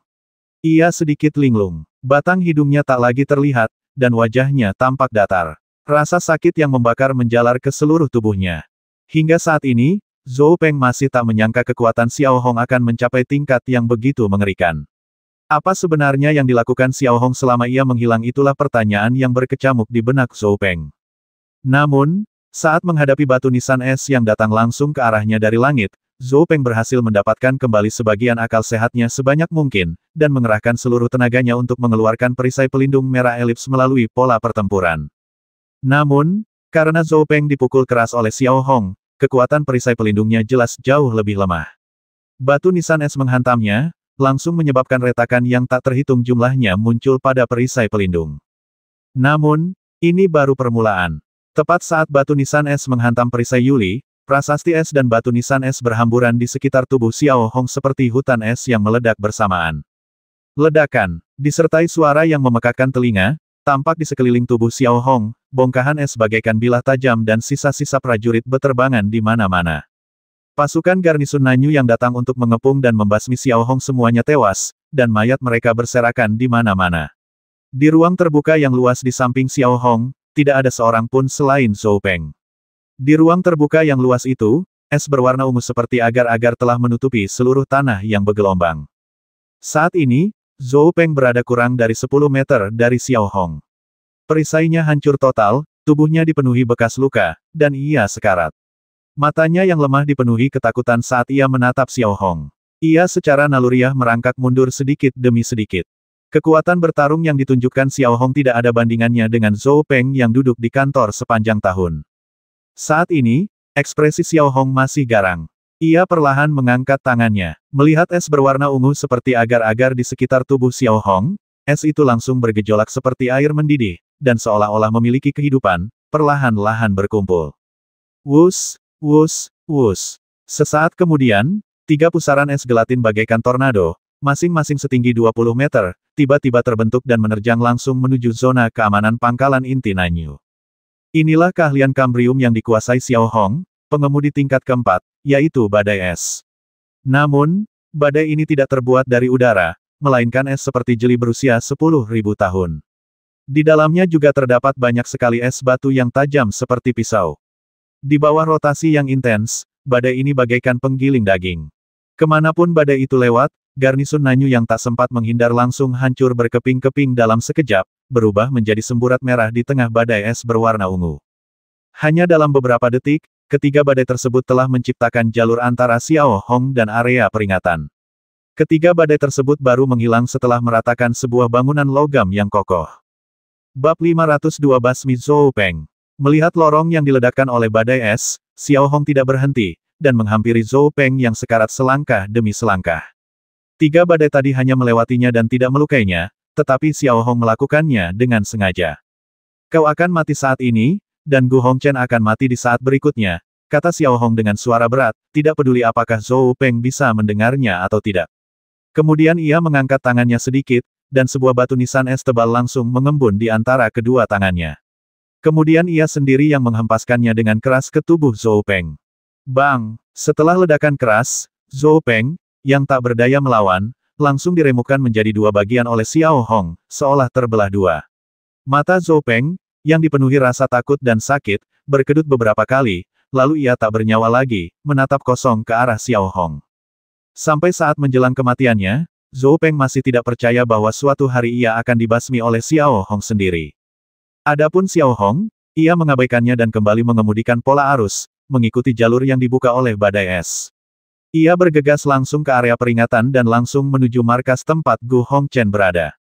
Alvin dan Norlin menyusul tepat di belakang. Anggota Liga Assassin lainnya, yang menghunus bayonet, langsung berlari menuju garnisun Nanyu dan menghabisi mereka. Hanya dalam 2 detik, saat garnisun Nanyu bereaksi, Xiao Hong dan 3 orang lainnya telah bergegas ke zona keamanan, dan garnisun Nanjun di barisan depan juga dibasmi di tempat oleh Liga Assassin. Gu Hongchen secara alami dapat melihat pemandangan ini dengan jelas melalui jendela dari lantai hingga langit-langit. Ia dapat melihatnya dengan jelas sejak awal kekalahan Zhou Peng. Matanya dipenuhi ketakutan dan keheranan yang tak berujung. Terutama ketika dia melihat Xiao Hong, Alvin, Norin dan ketiga orang lainnya telah menerobos pengepungan dan bergegas menuju pusat komando dengan momentum yang besar, ekspresi ketakutan Gu Hongchen semakin terlihat jelas di wajahnya. Tak seorang pun lebih tahu daripada dirinya apa arti adegan ini. Jika Xiao Hong menangkapnya, apa akibatnya pasti pembantaian. Pada saat ini, satu hal yang pasti cetak biru indah yang dirancang oleh Gu Hongchen sebelumnya telah hancur total saat Xiao Hong bergegas memasuki zona keamanan. Saat sosok Xiao Hong semakin jelas terlihat, Gu Hongchen yang berdiri di depan jendela setinggi lantai hingga langit-langit tidak bisa menahan diri untuk mundur 2 langkah. Jenderal, saat ini, kita hanya bisa melawan Xiao Hong sampai mati. Kita masih punya kesempatan. Gu Hongchen tiba-tiba memasang raut wajah arogan dan berkata kepada para jenderal berusia 70-an dan 80-an di depannya, lalu ia mengenakan tas berpola ajaib dan melangkah keluar. Akan tetapi, tepat saat Gu Hongchen berjalan keluar dari markas dan para jenderal tua bersiap untuk bertempur, Gu Hongchen telah dengan cepat mengendalikan pola arus, menerobos jendela belakang markas, dan melarikan diri, meninggalkan para jenderal tua di belakang. Seperti kata pepatah, kematian yang baik lebih buruk daripada kehidupan yang menyedihkan. Lagi pula, Gu Hongchen adalah seorang letnan jenderal. Bagaimana mungkin dia tidak tahu situasi terkini zona keamanan telah ditembus, semuanya hilang. Yang terpenting sekarang tentu saja menyelamatkan nyawanya sendiri. Mengandalkan orang-orang tua itu untuk bertarung sampai mati dengan Xiao Hong yang muda dan energi itu omong kosong belaka. Melihat Gu Hongchen melarikan diri langsung dari jendela belakang markas, para jenderal ini secara alami mengerti bahwa Gu Hongchen telah sepenuhnya kehilangan keberanian untuk menghadapi Xiao Hong dan berencana untuk melarikan diri. Bagaimana mungkin para jenderal tua dan lemah ini bisa lolos lebih cepat daripada Xiao Hong namun, meski begitu, masih ada 2 jenderal yang berhasil keluar dari jendela dan mengejar Gu Hongchen. Kedua jenderal ini adalah orang kepercayaan Gu Hongchen dan masih relatif muda.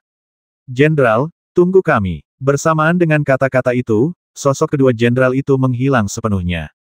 Menabrak. Hampir 1 menit setelah Gu Hongchen melarikan diri, jendela-jendela markas besar dari lantai hingga langit-langit hancur di tempat akibat bombardir es berusia 10.000 tahun milik Xiao Hong.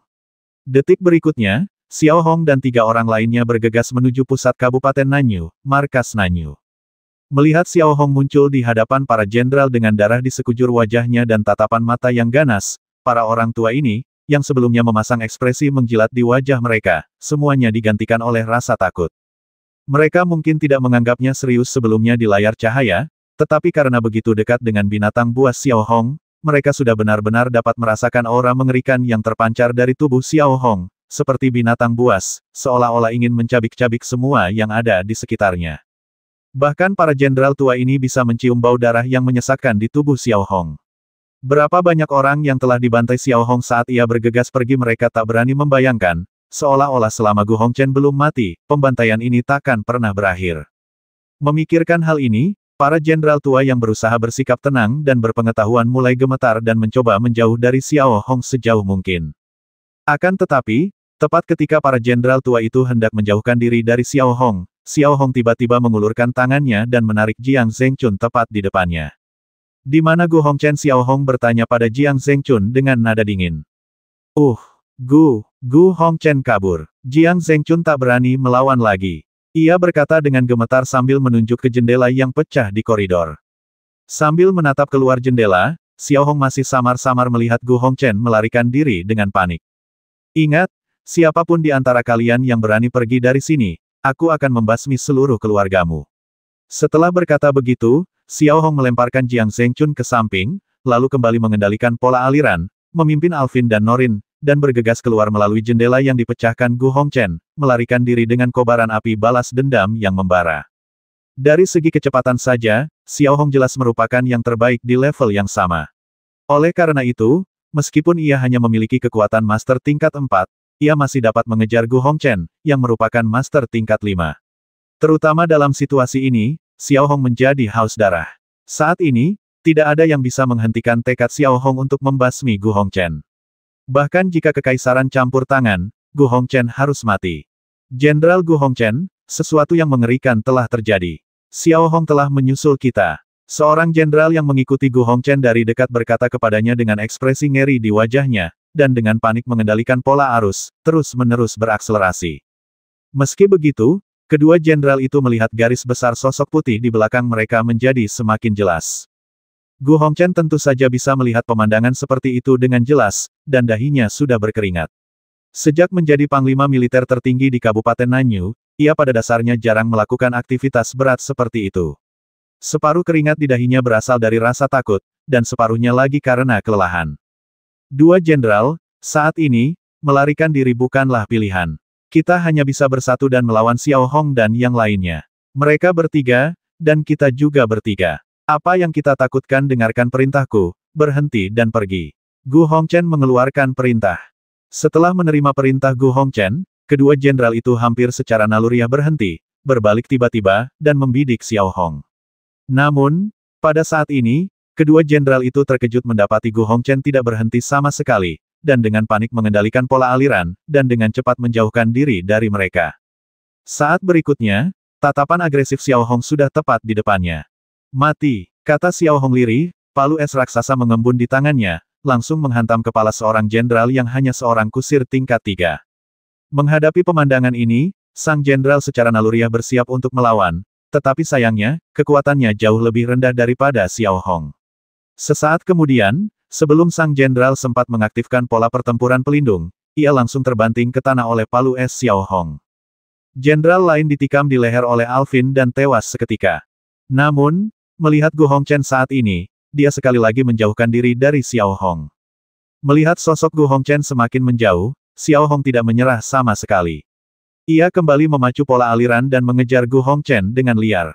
Setelah mengejar selama lebih dari 10 menit, Gu Hongchen mendapati Xiao Hong telah tiba di suatu tempat lebih dari 100 meter di belakangnya lagi.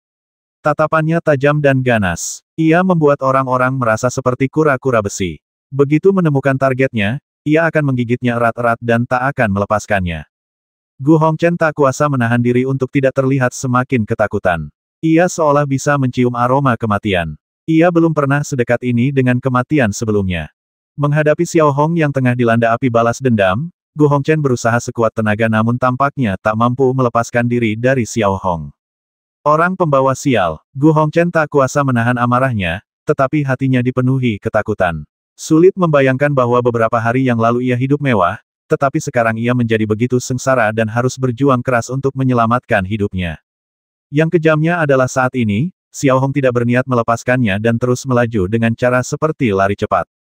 10 menit kemudian, Xiao Hong yang memacu kendaraannya dengan kencang, hanya berjarak 50 meter dari Gu Hongchen. Jarak ini sudah pasti sangat fatal. Melihat Gu Hongchen saat ini, keringat yang dikeringkan oleh angin sekali lagi mengalir keluar dari wajahnya, dan dia tiba-tiba merasa bahwa kekuatan fisiknya sedang ditarik secara berlebihan. Tiba-tiba, Gu Hongchen tergerak, melirik tongkat militer di sampingnya, lalu tanpa berkata apa-apa, mengambil dua tongkat dan melemparkannya langsung ke Xiao Hong di belakangnya. Sebelum kedua anggota staf itu bisa bereaksi, seluruh orang itu terlempar dan langsung menghantam Xiao Hong. Menghadapi pemandangan ini, Xiao Hong sama sekali tidak ragu. Ia membentuk dua bilah es dengan tangannya dan langsung memotong kedua tongkat itu menjadi dua bagian tanpa ampun. Faktanya, semua prajurit dan bahkan staf di seluruh pangkalan militer Nanyu adalah orang kepercayaan Gu Hongchen. Dia bahkan ingin mencelakai orang kepercayaannya sendiri. Berharap Xiao Hong akan menyayangi atau menunjukkan belas kasihan bermimpilah. Melihat Xiao Hong memotong dua orang staf Kabupaten Nanyu menjadi dua bagian tanpa henti, Gu Hongchen tak kuasa menahan diri untuk menggerakkan bibirnya dua kali, dan merasakan hawa dingin di punggungnya. Pada saat ini, Gu Hongchen benar-benar merasa bahwa Xiao Hong tidak benar. Dalam menghadapi kejahatan, satu-satunya pendekatan Xiao Hong adalah menjadi lebih jahat daripada jahat. Keyakinan seperti itu sepenuhnya merupakan cara berpikir Ibel, bukan pasukan yang benar. Ia tidak pernah berbicara tentang kebajikan, kebenaran, dan moralitas kepada lawan-lawannya, dan tidak pernah menunjukkan belas kasihan kepada mereka. Dalam menghadapi penyergapan, satu-satunya respons adalah pembantaian. Pertumpahan darah. 290.